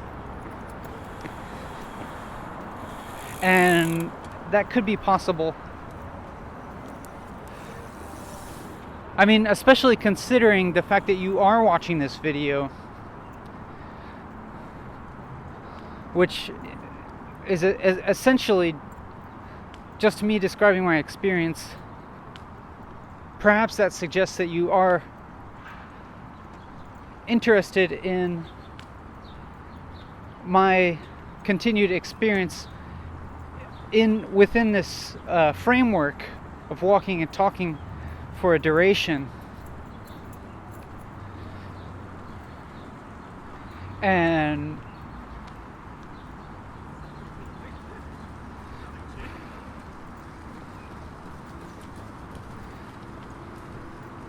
I'm just thinking about like maybe what I was talking about with that experience with the woman on her bike.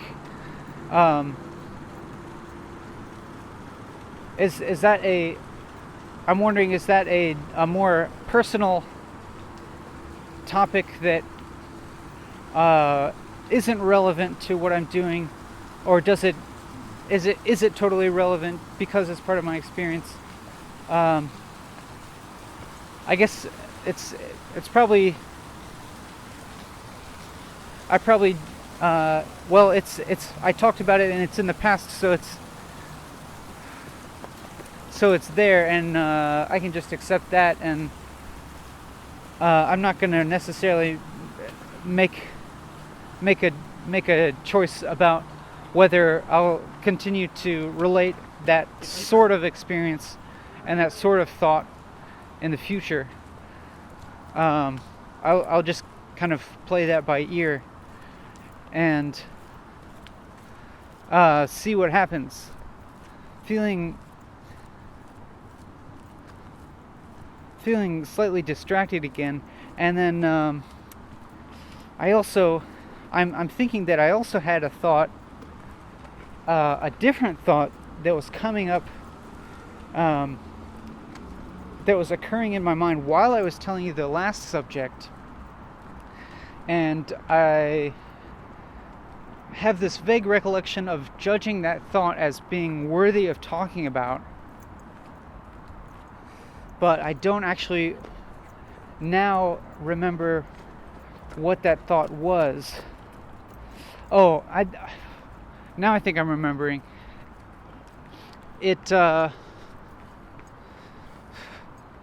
I think it had something to do with when I was talking about how I'm just describing my experience, but I'm also thinking about your experience. And I think what I'm really trying to do is have a shared experience. But of course, it's not a very interactive experience, in that I can't sense you. I can't see you or hear you at all. But I am aware that you are watching or listening, or at least listening. And so you are present in that way. Like you are affecting my experience just by the fact that you're watching. And so in that way, even though this is mediated through the internet, and there's also a time separation, you could say, in that you are not watching this or listening to this at the same time that I am experiencing it and talking and saying it and recording it. But ostensibly these things are happening at a different time, because this is not a live streamed video. It's I have to record it and then upload it, and so ostensibly there is a time separation. But also I find it interesting that we're both experiencing right now. We're both in the present right now. I'm doing this right now. I'm speaking these thoughts right now and walking and talking with this video camera, and you're watching and hearing these words also right now. And so this, in a way, I think that we are having a simultaneous shared experience. And yeah, like I said, it's not interactive in the conventional sense.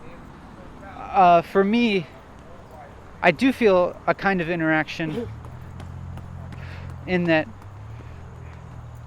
I would not be thinking and talking this way. I would not be doing this action. I wouldn't be doing what I'm doing right now if it weren't for you listening and watching.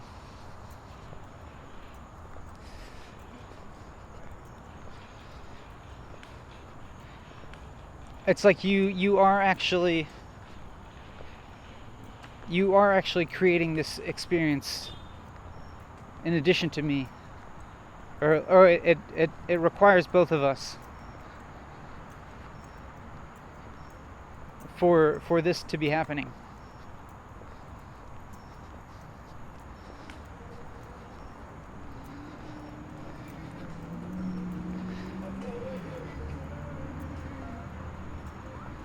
I had, in that last pause, I had another little feeling of weariness that was both physical and mental. Like feeling my legs being a little tired, and also having the thought, oh, wouldn't it be nice to end this video now? To stop talking and then just return to normal life. And then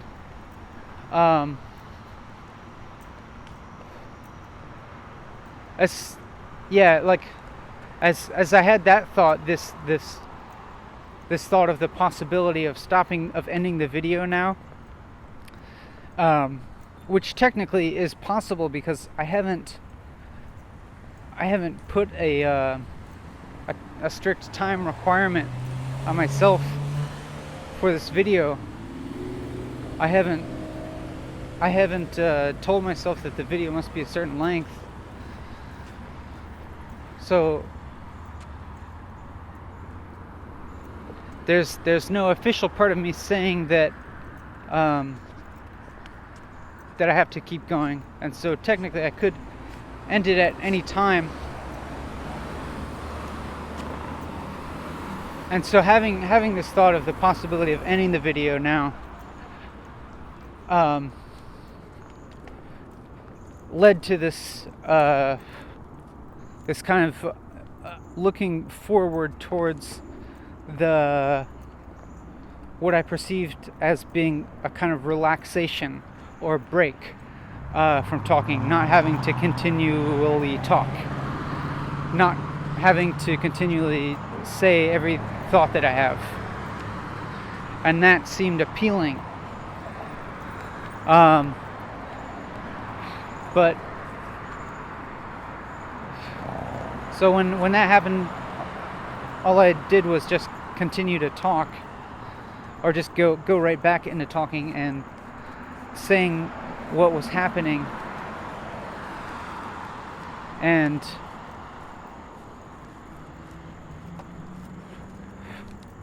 that kind of like, I don't know, I'm not sure if it got rid of those feelings, but it at least just kind of continued the process and kept this going. And I'm not gonna say that that's a good thing or anything, but at least I have a feeling right now that that I'm doing some kind of work, and this is of course highly debatable.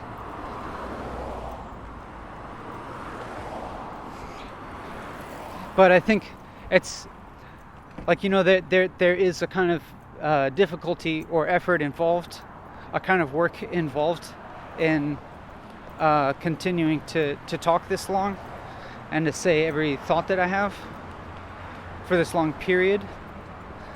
And so that there is some form of unease or something like that will maybe could go the whole time or something.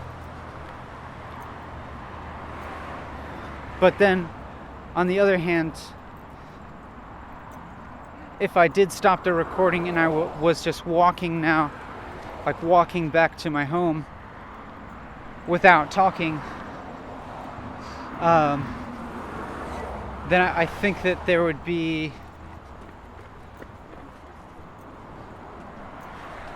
the thing is I would still be thinking probably, and it's like, and then in addition to thinking, I'd probably have this thought that I'm not doing any work right now, that I'm just walking. And there's also kind of unease associated with the feeling of not doing any work that I'm guessing you may be familiar with. I mean, when you do like a lot of work, you do a full day of work, you stop work and then you don't feel like working. You don't. If you've worked hard and long, then you don't feel any. You might not feel any unease with the prospect of not doing anything productive, and it would feel good to do something that's fun and relaxing and brings pleasure.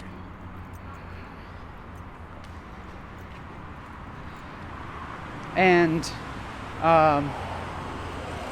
knowing that feeling,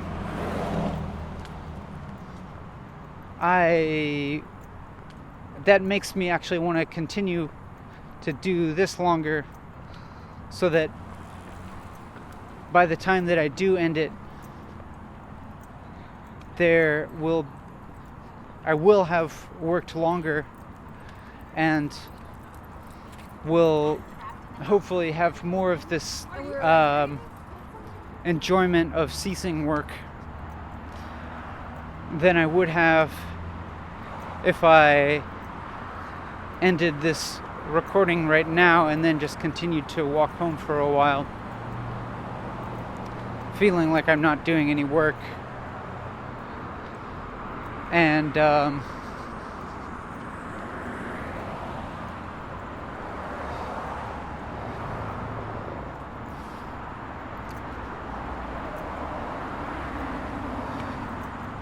it's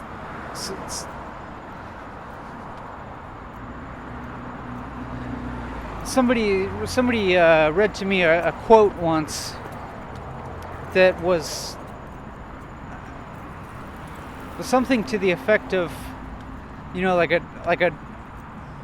a working person like has the work of going to a job every day and doing whatever they do. But then if you have like a person that doesn't have a job, it's like, or they don't do anything that appears to be work, or is not in the conventional sense considered work. It's as if they do actually do a form of work, and the form of work, I think in this quote, was like characterizing like a beggar. It was some older quote, like characterizing a beggar as having like lots of wrinkles and varicose veins and being like kind of physically having deleterious health effects as a result of their poverty. And so the quote was kind of implying that those deleterious effects of having not doing any work are themselves a form of work that is not any less noble than the other forms of work that we do. And I think the argument is that I'm going to interrupt myself to tell you this thought that I'm having while I'm talking about this quote, to tell you that I am judging myself critically for having gone onto this topic that's kind of about a preformed thought that I had, or something that's related to the past, or that has this kind of like anecdote or whatever it is, a metaphor that somebody else told me, a literary reference. I'm just informing you that I'm aware that this is maybe going off the track of what I'm going to do, that what I'm trying to do, or that I may be getting into the realm of didactic wisdom giver, which is not something that I'm interested in at all. And in fact, I think it would be perfectly acceptable to just abandon ship on that whole metaphor thing, that whole literary thing, the quote thing, because I think it was just going in the direction of making a certain point of something about the idea, something about ideas about labor that would have sounded, like insightful, or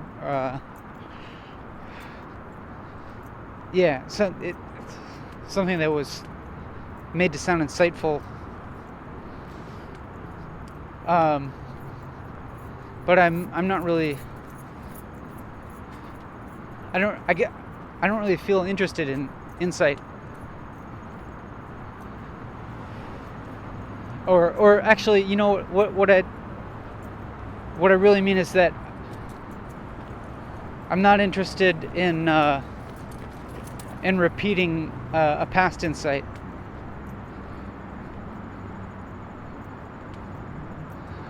Which is something that I was getting at with that quote thing, and like it felt like this long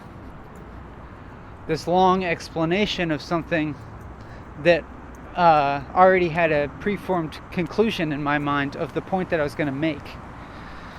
And so that started to become uninteresting to me because I knew where I was going already. And so then that's why I started having these doubtful thoughts happening while I was talking. So then I just kind of revealed those thoughts, and it led me into this kind of discovery of why I became uninterested in continuing to complete that thought. And so like that process involved discovery for me, which is more interesting to me.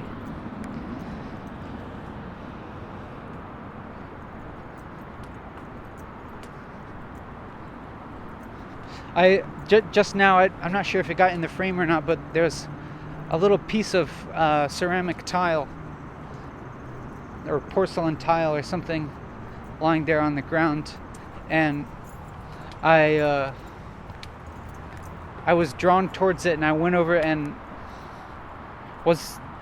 I kind of pointed the camera at it and was maybe going to say something or just tell you that I was looking at a tile, and then I decided not to say that as I was having it, just continued on, and I realized that why I was kind of attracted towards that tile, having to do with like having done some tile work in my house, and then with tiles that I found in the trash, and then having been thinking about tiles a lot, and just kind of having tiles on the mind, and then seeing one and just like being drawn towards it. But I'm going to stop talking about that now, because it seems like a personal thing that's not especially relevant to our shared experience. Unless, of course, the given thing of if you are, you may be somebody who's interested in the personal details of my life, but and I have no problem with that, with you being interested in them, but I don't think it's the most productive thing to talk about. And I use the word productive lightly, or in scare quotes or something. Yeah, scare quotes. Because I don't think anything's really productive. Especially not this. But what I want to say is personal details of my life, I don't think necessarily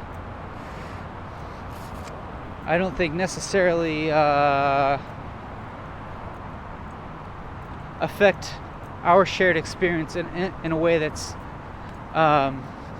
really interesting.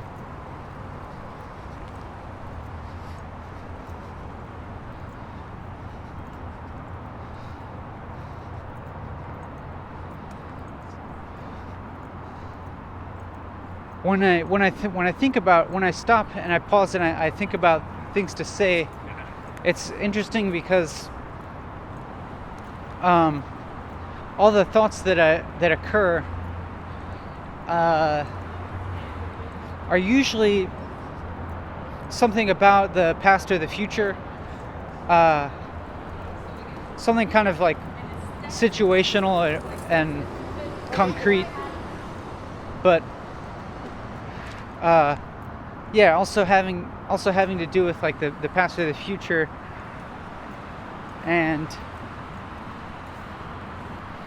maybe I'm pausing because like those are thoughts that I'm auditioning to say, and I don't say them because I'm looking for the thought that's the most relevant to the present. And I think that happened in this case. In this instance, I had that pause, and then I proceeded to say something about what was happening in that pause that I didn't really know that I was going to say until it was happening. And it's not something that I've specifically noticed before. So that seems in line with whatever goals I might have in talking. So I guess I'm considering it a sort of victory over, or it's a kind of progress or insight into what happens when those pauses happen, because I generally feel a little bit uneasy with the pauses. So like now that extra little insight into one of the things that might be happening during the pauses will be useful for future pauses, and perhaps cause those pauses to be a little shorter and less frequent, and help for the stream of talking to continue more fluently without interruption, and which is along the lines of my goal for walking and talking. to which relates to this wanting to exist in time in a different mental state than the normal good-bad dichotomy, than the normal practical mode of going about life.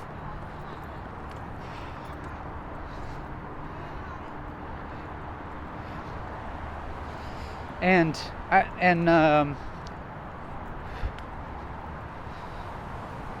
wanting, I think it's wanting to extend my own capacity for different types of experience in life. I could say that wording felt a little bit awkward. I think it's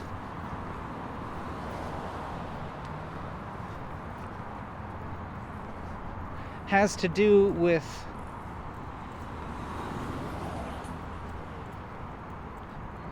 on a very basic level, I could say that it's a type of strategy for me to avoid suffering.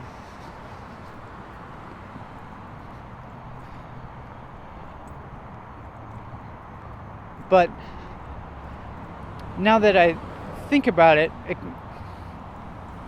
maybe just that walking and talking is perhaps just a different framework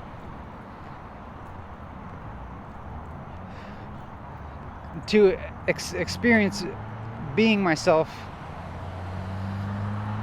but that still includes suffering.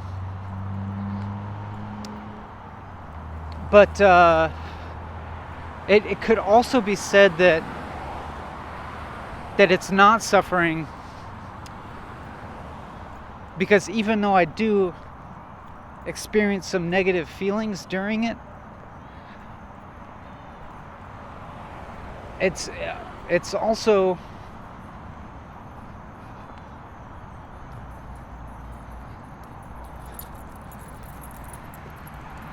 I think that I'm it's a way of picking apart those negative feelings and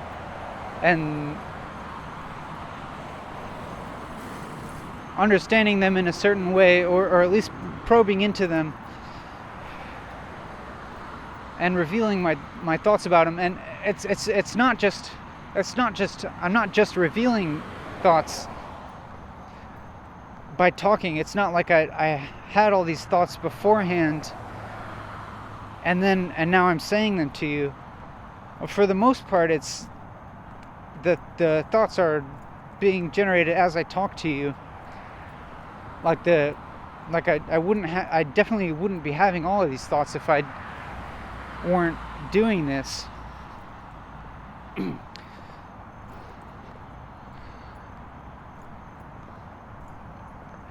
And I think that one way that I could look at it is that while I'm doing this, I'm not really suffering. At least I don't think that I'm actually suffering. I may be experiencing pain or negative emotions, but this seems like a way to experience them perhaps without suffering from them.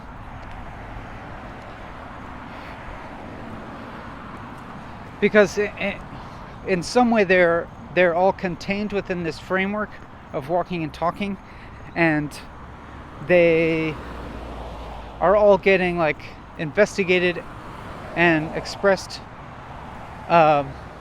with words.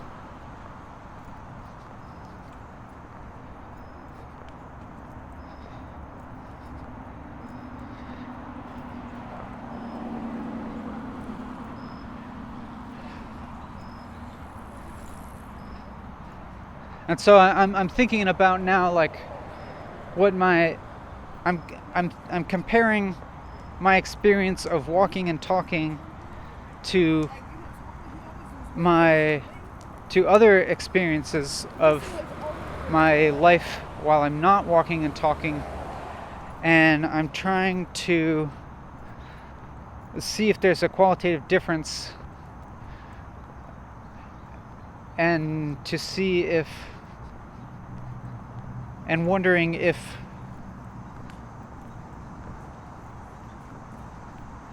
I suffer in daily life but don't suffer during walking talking. That seems, I kind of feel that way right now, but it seems like kind of a stretch to say that just because I started doing this thing, walking and talking, that all I have to do is this and then I won't suffer anymore. But it has to do with the definition of suffering. And one way to think about suffering, I think, is experiencing pain needlessly, you could say. Like, you will always experience, you can't really avoid experiencing pain in life. It's definitely inevitable.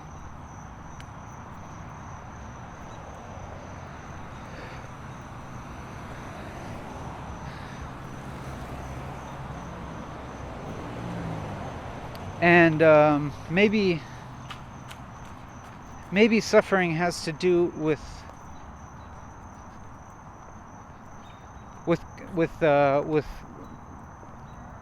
self-created pain. I don't know. Like some people, I think, would say,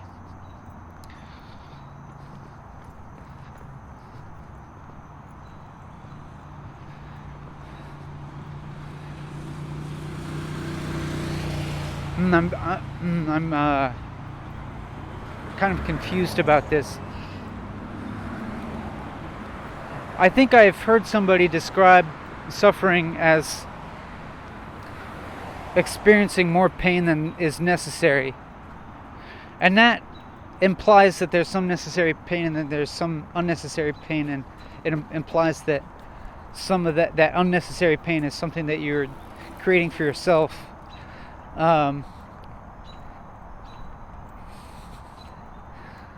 But when I say that, it sounds a little strange to me. This dichotomy of creating pain for yourself or having pain that you didn't create. I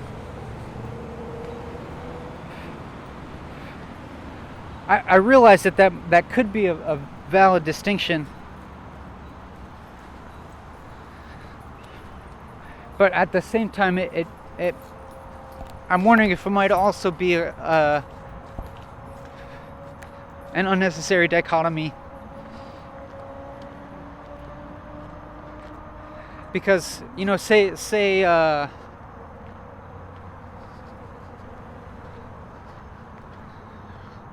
like, for example, you fall down the stairs and let's say somebody pushes you down the stairs and then you have an injury that's very painful for a while, and so of course that's pain that you did not create for yourself, yet you are feeling it physically. And then so maybe the example would be that that's necessary pain, and then the unnecessary pain would be like the emotional suffering surrounding that, where you feel extremely upset for a long time about the fact that somebody pushed you down the stairs, and so perhaps people would consider that unnecessary pain or actual suffering, because ostensibly you could get yourself into a mental state where you don't feel emotional pain because of something like that. But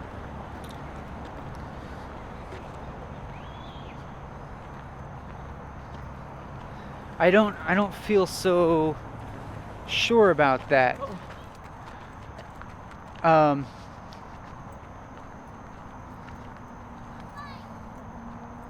I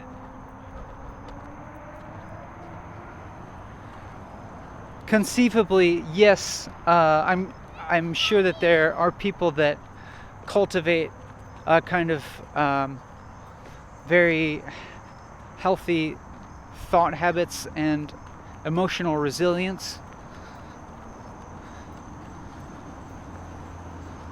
But I wonder if there's just as much difficulty and pain involved in that, and that in cultivating that sort of thing. But I guess what I'm saying is that if a person does experience emotional pain that's triggered by uncontrolled circumstances, that also that emotional response isn't necessarily controlled by them. I guess that's kind of debatable, like what somebody has control over, or what control is, what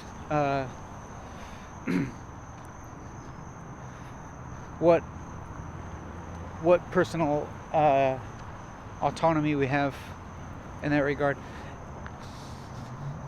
My brow is really furrowed because I am I'm feeling like, again, very self-critical of what I'm saying, because it feels like I'm putting forth effort right now to arrive at a kind of conclusion or insight about what suffering is, what pain is necessary and what pain is not necessary, and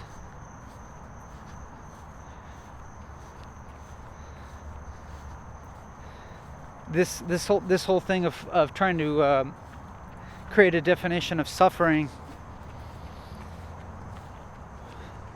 relates back to my question of whether, while I'm walking and talking, whether I'm actually suffering sometimes, or if I'm actually not suffering while I'm in this framework.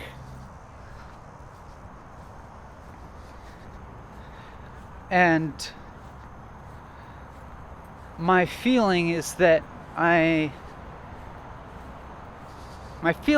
not suffering. I for some reason I want to say that I'm not suffering while I'm doing this, even when I am experiencing difficulty while talking. But maybe the next time that I'm experiencing negative emotions or difficulty while walking and talking, then I can check back in again and see whether I feel like I'm suffering or not. And that would be a better indicator, perhaps. Yeah, I think so. I'm feeling more physically weary now, like my feeling the tiredness in my legs more, because as I said, I already did a lot of physical activity today,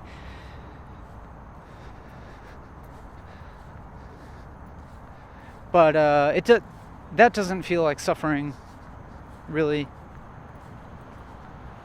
It just feels like tiredness, just like some physical tiredness, and it's actually making me look forward to when I get home and the video's over and I will be able to rest and relax, and so it's like if this is a negative feeling, then to the extent that it's negative, it's like causing me to look forward to this positive and imagine this positive in the future. And because of that, it doesn't feel so negative in the present either. So if it doesn't feel so negative in the present, I wonder if that will decrease what would have been the positive feelings in the future. I guess I can try and find out then. And I think that's probably true. That if I was like truly suffering from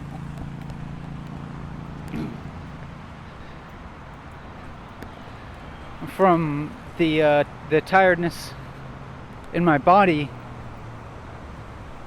if I was truly suffering it, like this is almost unbearable, then I imagine that probably that when I got to the point of resting, that would feel that much more pleasant. But this feels pretty obvious to me and probably doesn't need to be said. It's pretty similar to things that I've already said a lot. So now I'm again looking for something new to say. This feeling of wanting to say the thing that's most, I guess it's the wanting to say the thing that feels like an actual discovery.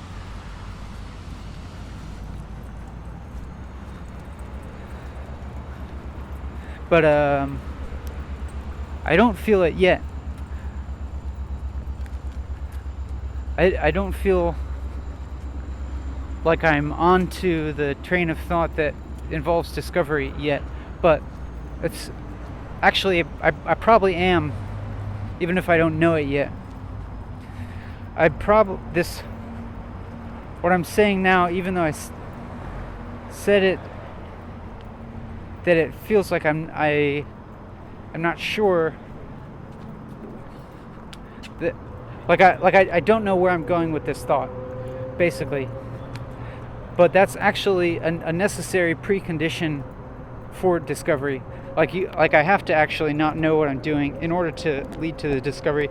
And that fact in itself just now feels like a little discovery, or not even that little of a discovery. Like seems like a significant enough in relation to the searching and wondering that I was experiencing just prior to it. And so now, having that feeling of discovery, having had it, I'm back again into the process of wondering. I'm in the stage of wondering again what will be the next thing that feels like a discovery. And I'm beginning to see that this is also a kind of cycle of going in a state of unknowing, and then a state of discovery, and then this state of discovery. Since you have that discovery, then it kind of stops the forward searching momentum, because it's a form of resolution. And then because that momentum stops, it kind of ends the train of thought, or it ends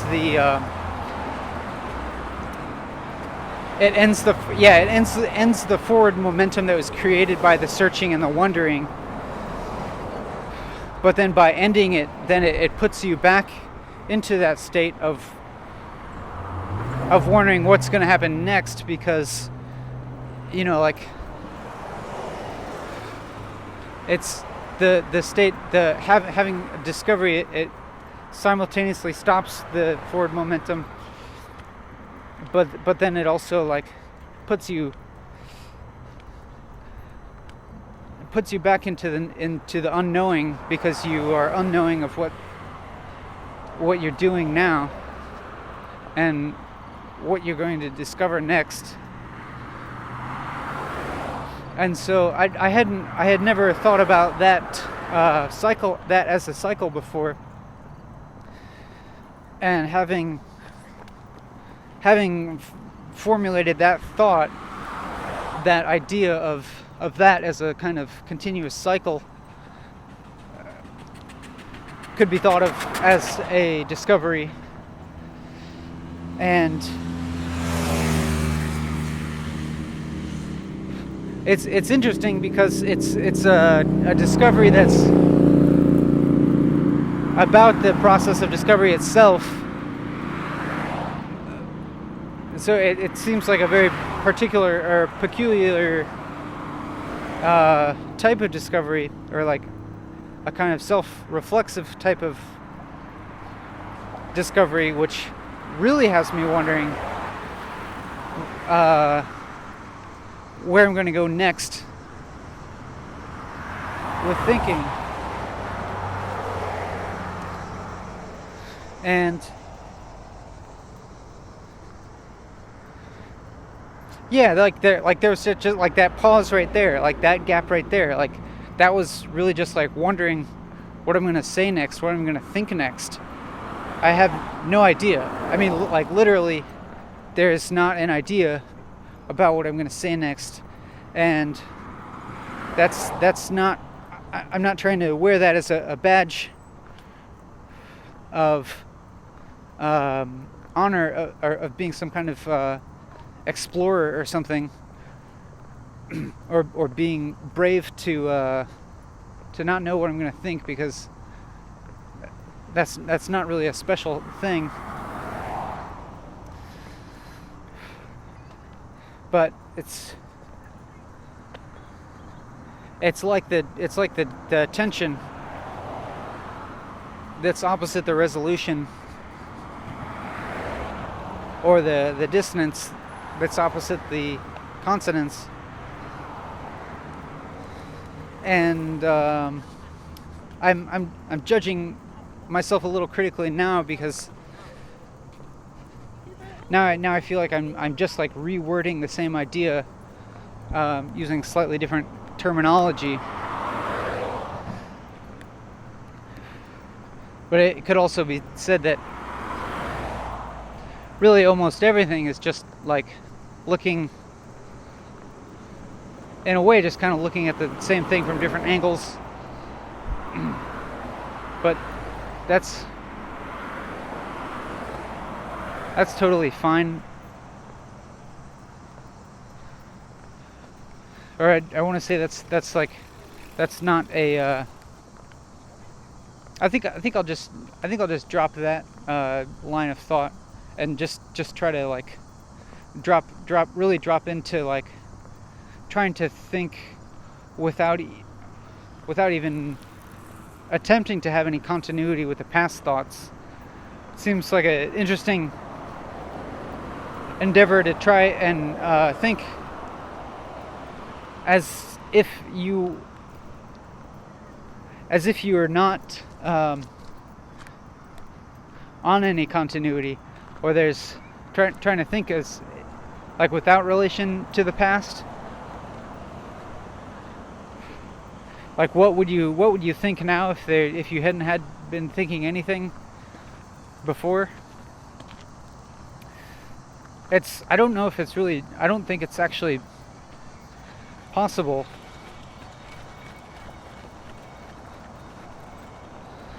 I'm just would be interesting to just have these like jumps of thought, to jump to something completely unrelated from what you just said, or from what I just thought. And that maybe seems to happen. Like now, as I was saying that, I could have expressed this thought that I was having, like, oh, this seems really dumb to me, what I'm saying. What I'm saying seems really dumb to me, and I'm tired. and I'm maybe my energy is trailing off here. I'm getting physically and mentally tired. Also, the battery is starting to get lower on this camera. So there could be a cut if the battery runs out. Then hopefully I should notice before much time elapses, and then I'll just put the fresh batteries in, and we'll continue. Unless this lasts me to the end of the video. Like I said, I don't have a set time frame for the video, but it'll probably end when I get to the part of the trail where I started. Is a logical place to end. Then I was also thinking, I'm just rambling now, and but the idea of rambling, I think, is the idea of having a lot of disconnected thoughts one after the other, no continuity in thought. And like I said, I thought that was an interesting goal to try. But it also feels like a kind of rambling that's not. I'm judging this rambling that I'm doing as not being, at least right now, like in the past minute or so, starting from about a minute ago, I'm judging this particular, what I'm calling rambling, as being not particularly intentional as rambling, like not as if I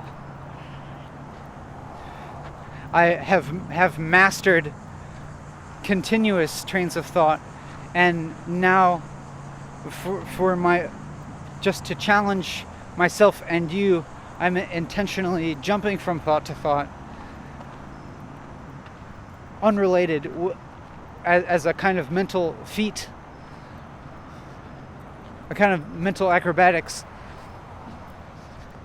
I don't think that that's happening, but I had the judgment of this kind of rambling being more due to mental fatigue than to anything else. But now, as I'm saying that, I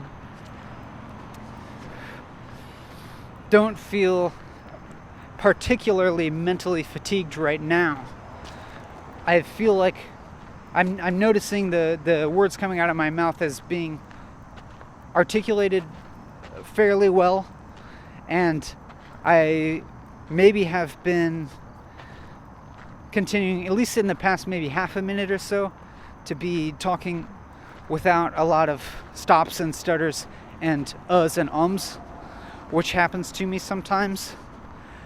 I'm not sure if that's totally an accurate perception of how I've been talking in the past few moments, but if it is the case, then that seems like a success or an improvement, because I would like to be able to continue to talk in an engaging way to you, to keep engaging your attention and creating an interesting experience for you to have. And if I can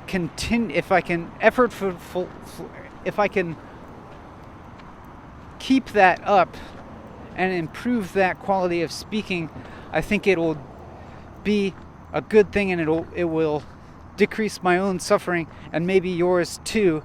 And also, since I'm nearing the end of the video, it could be a good way to end the video on a note of ramping up of energy and focus and concentration, because ramping that up really as high as you can get it towards the end, to me, feels like a really good way to end things, rather than petering off and the energy lulling and the focus falling off, and which I would associate with the type of rambling that feels a little bit low energy and like it's a person being mentally fatigued or mentally fogged or unclear or something like that. But instead, I would like to be able to feel like I'm really focused. And I do actually feel right now like I am more focused than usual right now, and that I've been continuing a train of thought, or like feeling the continuity, and what that continuity is actually is more a continuity of my own awareness of what I'm saying, more so than any conceptual continuity regarding the content of what I'm saying. It more has to do with not having gaps of attention where my mind is thinking about something other than what I'm saying. That is what is creating the continuity that I feel right now and the focus right now. And I do feel a strong amount of effort being put into that. I can feel myself focusing, and I can feel the effort involved in it. But as long as I keep doing it, and it's like maintaining a balance, like walking on a tightrope or something. And if I can keep doing that, if the effort doesn't feel difficult, it's like if I can keep this balance of keeping my attention really directly on what I'm saying right now in the present moment, without having the thoughts come into my head while I'm saying something else. If I can really narrow my attention span right down to just experiencing my thoughts as I say them, that's what I'm trying to do here. But even right now, when I said I'm trying to do that, I wondered if that was a little bit off, or to speak of trying to do something. I wonder if that diverts me from actually doing the thing that I say that I'm trying to do, and that if I am able to suspend this idea of trying and suspend this idea of succeeding at failing or do something, that I may actually be able to maintain a continuity of doing something without being totally in control of it.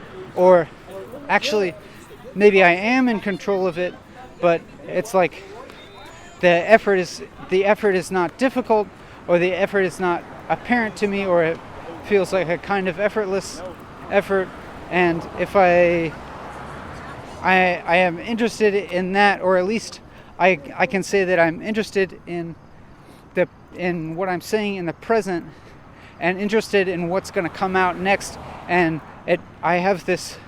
I'm also experiencing the memory now of the past few minutes of talking and feeling like it's particularly focused or particularly rapid, like I'm talking pretty more rapid than I was before, and that with much less gaps, and being able to say what I'm thinking really immediately after I think it, without having to think the thoughts in my head while I'm saying something else and audition them. I'm feeling less of that auditioning happening and more of the just talking happening right now. And I'm not going to say that I like it. I'm not going to say that I don't like it. I'm just going to try and let it continue for as long as it'll go, or until I get to the point where I feel like stopping. And I'm wondering now, like, if I wonder if I can maintain this any longer. If I think that I can, but then there's also this idea of stopping that's coming up very soon. And so I think I might indulge that impulse of stopping the recording. That's what I'm thinking about doing, but I haven't reached yet the point in the trail where I started. There's still some distance on the trail to go, so I'm wondering if I should continue to walk and talk and really push myself and make this effort to continue talking until I get back to that original point. But it feels like it's kind of far off now, so it feels like a little bit daunting, and I feel a little bit scared. But I think actually if I can just not think about that I would be able to keep going if I'm able to keep talking very, very rapidly, or at least very fluently.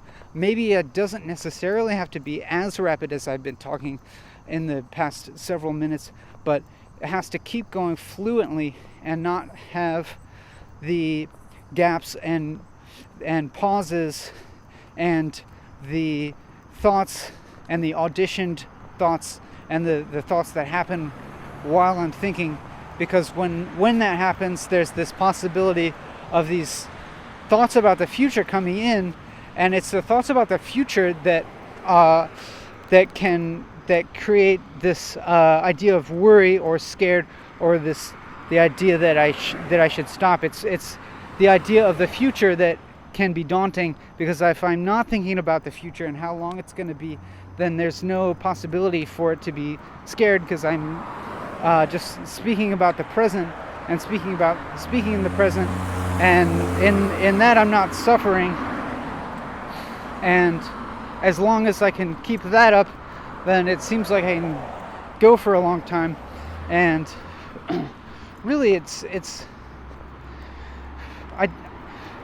think that there's I think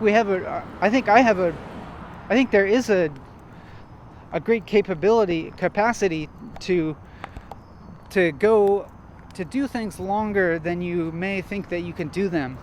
And it's you can now here we have this gap again, this gap going on. And I it's because I started to hear myself sounding like a motivational speaker and saying things like, you can push yourself beyond your limits, you can do more than you can think you do, it's just your mind telling you that you can't. And I found myself thinking those things. And yes, I am thinking those things, and it feels true and everything. But then I had this averse feeling to sounding like a motivational speaker. Like, I have this association in my mind of somebody pushing you, like a life coach or a personal fitness trainer or something, telling you can go further. And it's all in the mind above matter, and that sort of thing. And why do I not like that? I don't know. Maybe maybe I have a weird judgment of those types of endeavors being misguided or something, or that maybe I don't know why. Maybe I'm just jealous of those people that push themselves beyond their perceived limits, because I would like to do that myself. And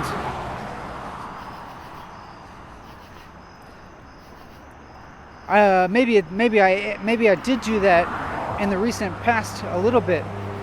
Like just now, like I was talking very, very rapidly, and now I'm not talking as rapidly, but I was talking very rapidly and thinking, and I could feeling my level of thought accelerate, and I was thinking that I was maybe gonna stop, so that I could stop at this high point of energy, where, because it would be leaving the video at an end at a high point of energy, like a good feeling, a feeling of victory. And yeah, that's what my thinking was, to stop then while I was at a particularly high energy. But then I decided to keep going to reach a certain soft goal that I set, not a hard and fast goal, but a soft goal that I set of continuing the video until I reached the point where I began. and that's still a little ways further. And so I am still pushing myself to talk. Like, this doesn't actually feel comfortable to me. I definitely don't feel comfortable, but I feel like I'm doing work. I feel physically, when I pay attention, if I notice my body, I can notice it feeling physically tired.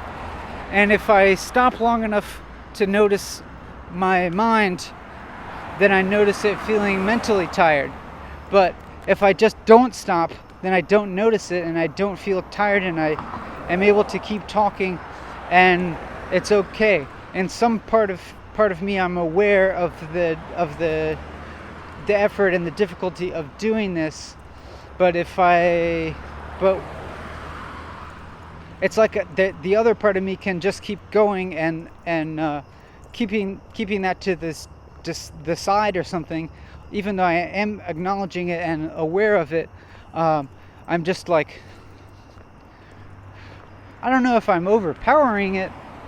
Maybe I am, but really the only thing to be said is that I'm just continuing. That's all. I'm just keeping going. And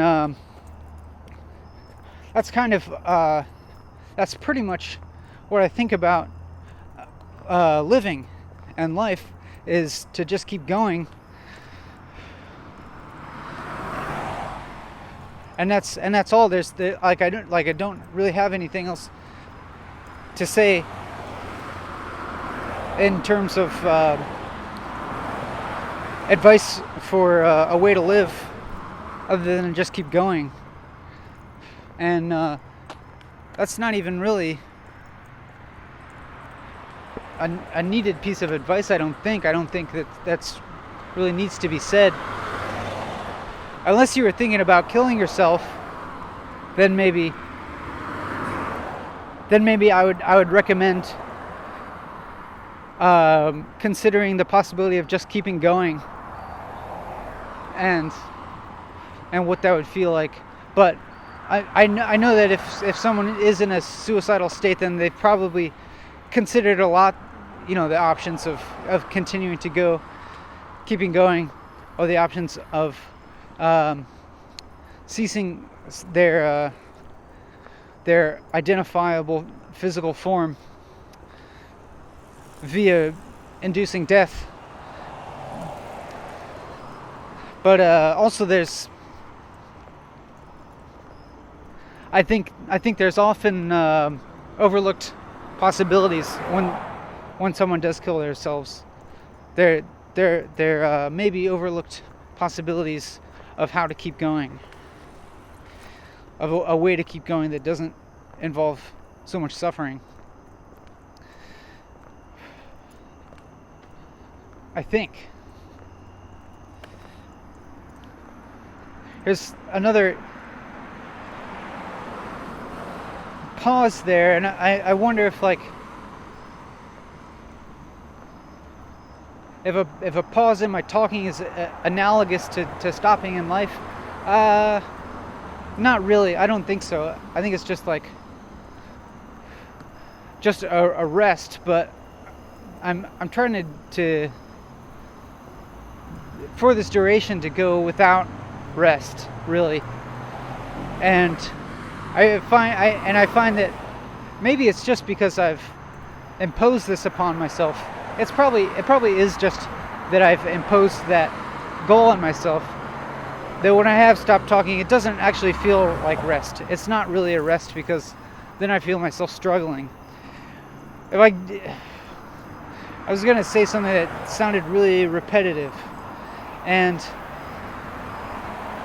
now I have to just jump off of this train of thought and find myself in the wilderness again. Oh, the battery's really low. Which means either I can stop the video very soon and it'll all be continuous, or I can keep going and let the battery run out, and then there will be a little cut where I will put in new batteries and then continue the video for just a few more minutes because I'm really close to the point of the trail where I think I will probably stop. So I think that's okay if there's a little cut. We'll see how long these batteries go. And don't worry if there's a cut. I'm not worried if there's a cut. But at the same time, wouldn't it be great if the batteries lasted me all the way to the end of the trail? With that prospect in mind, I'm going to start walking faster, despite my aching legs. The sun's going down, and the video will encapsulate the sunset. Well, it doesn't show the sunset per se, but the video will involve dusk, and I don't have anything else to say about that. And it wasn't necessary to say, but nothing that I'm saying is necessary to say. Especially that. What now? What'll I say next? You might are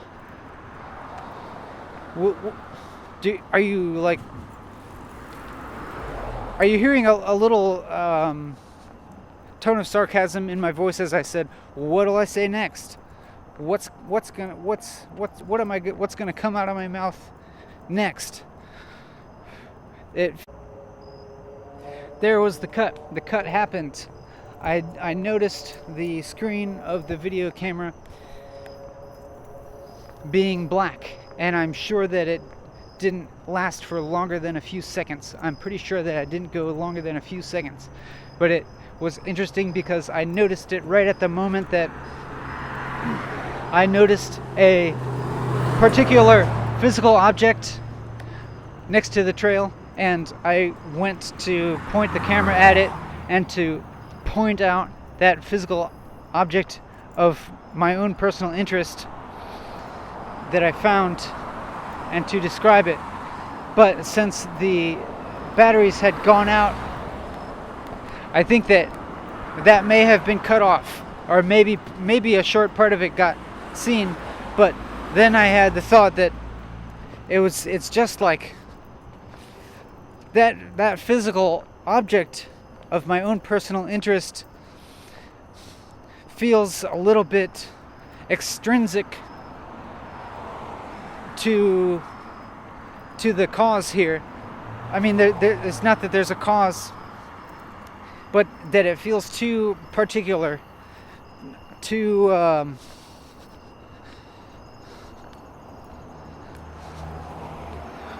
actually, yeah, too much of an object, really, an object of thought.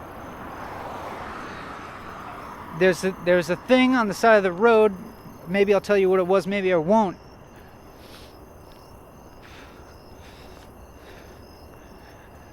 And maybe it made it into the video, and maybe it got cut out. But I did choose to point it out, but maybe it got cut out for the better, because it's a particular object that you can think about and maybe even desire. It's an object that some people desire, or at least find interesting or fascinating. And it's not really my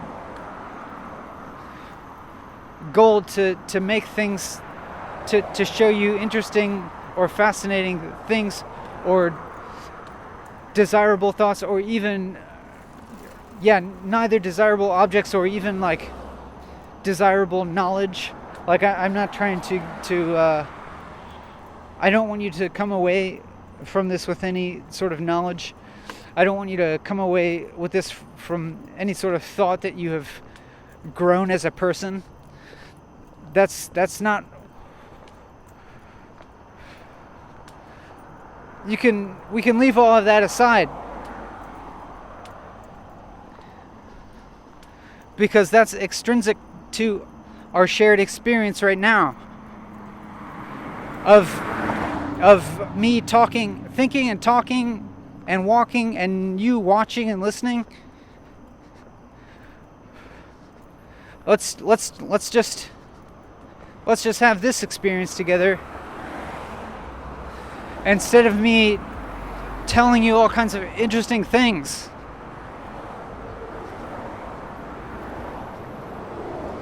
It doesn't matter, like, no particular thing that you could be interested in matters in any kind of ultimate sense. You'll become interested in one thing or the other. I don't know, maybe that's not true. Now I feel like I'm giving you advice, which is kind of silly. I'm almost there. I'm almost to the end of walking and talking.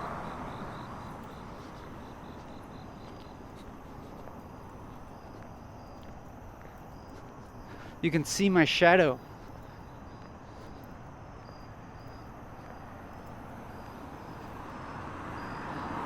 I'm talking with more gaps.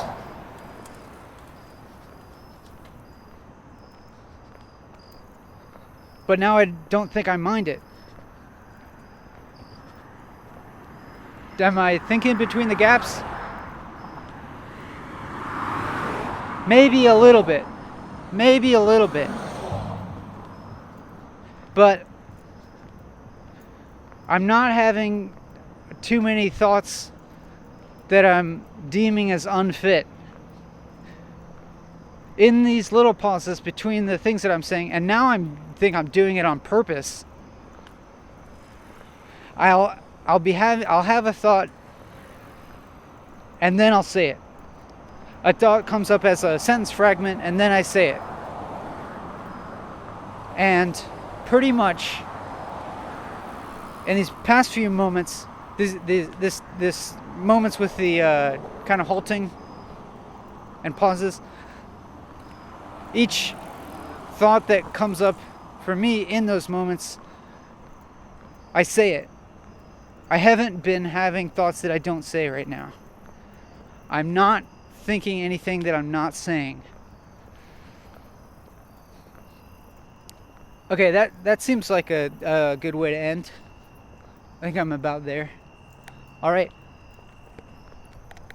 I don't know if you can see me in the dark.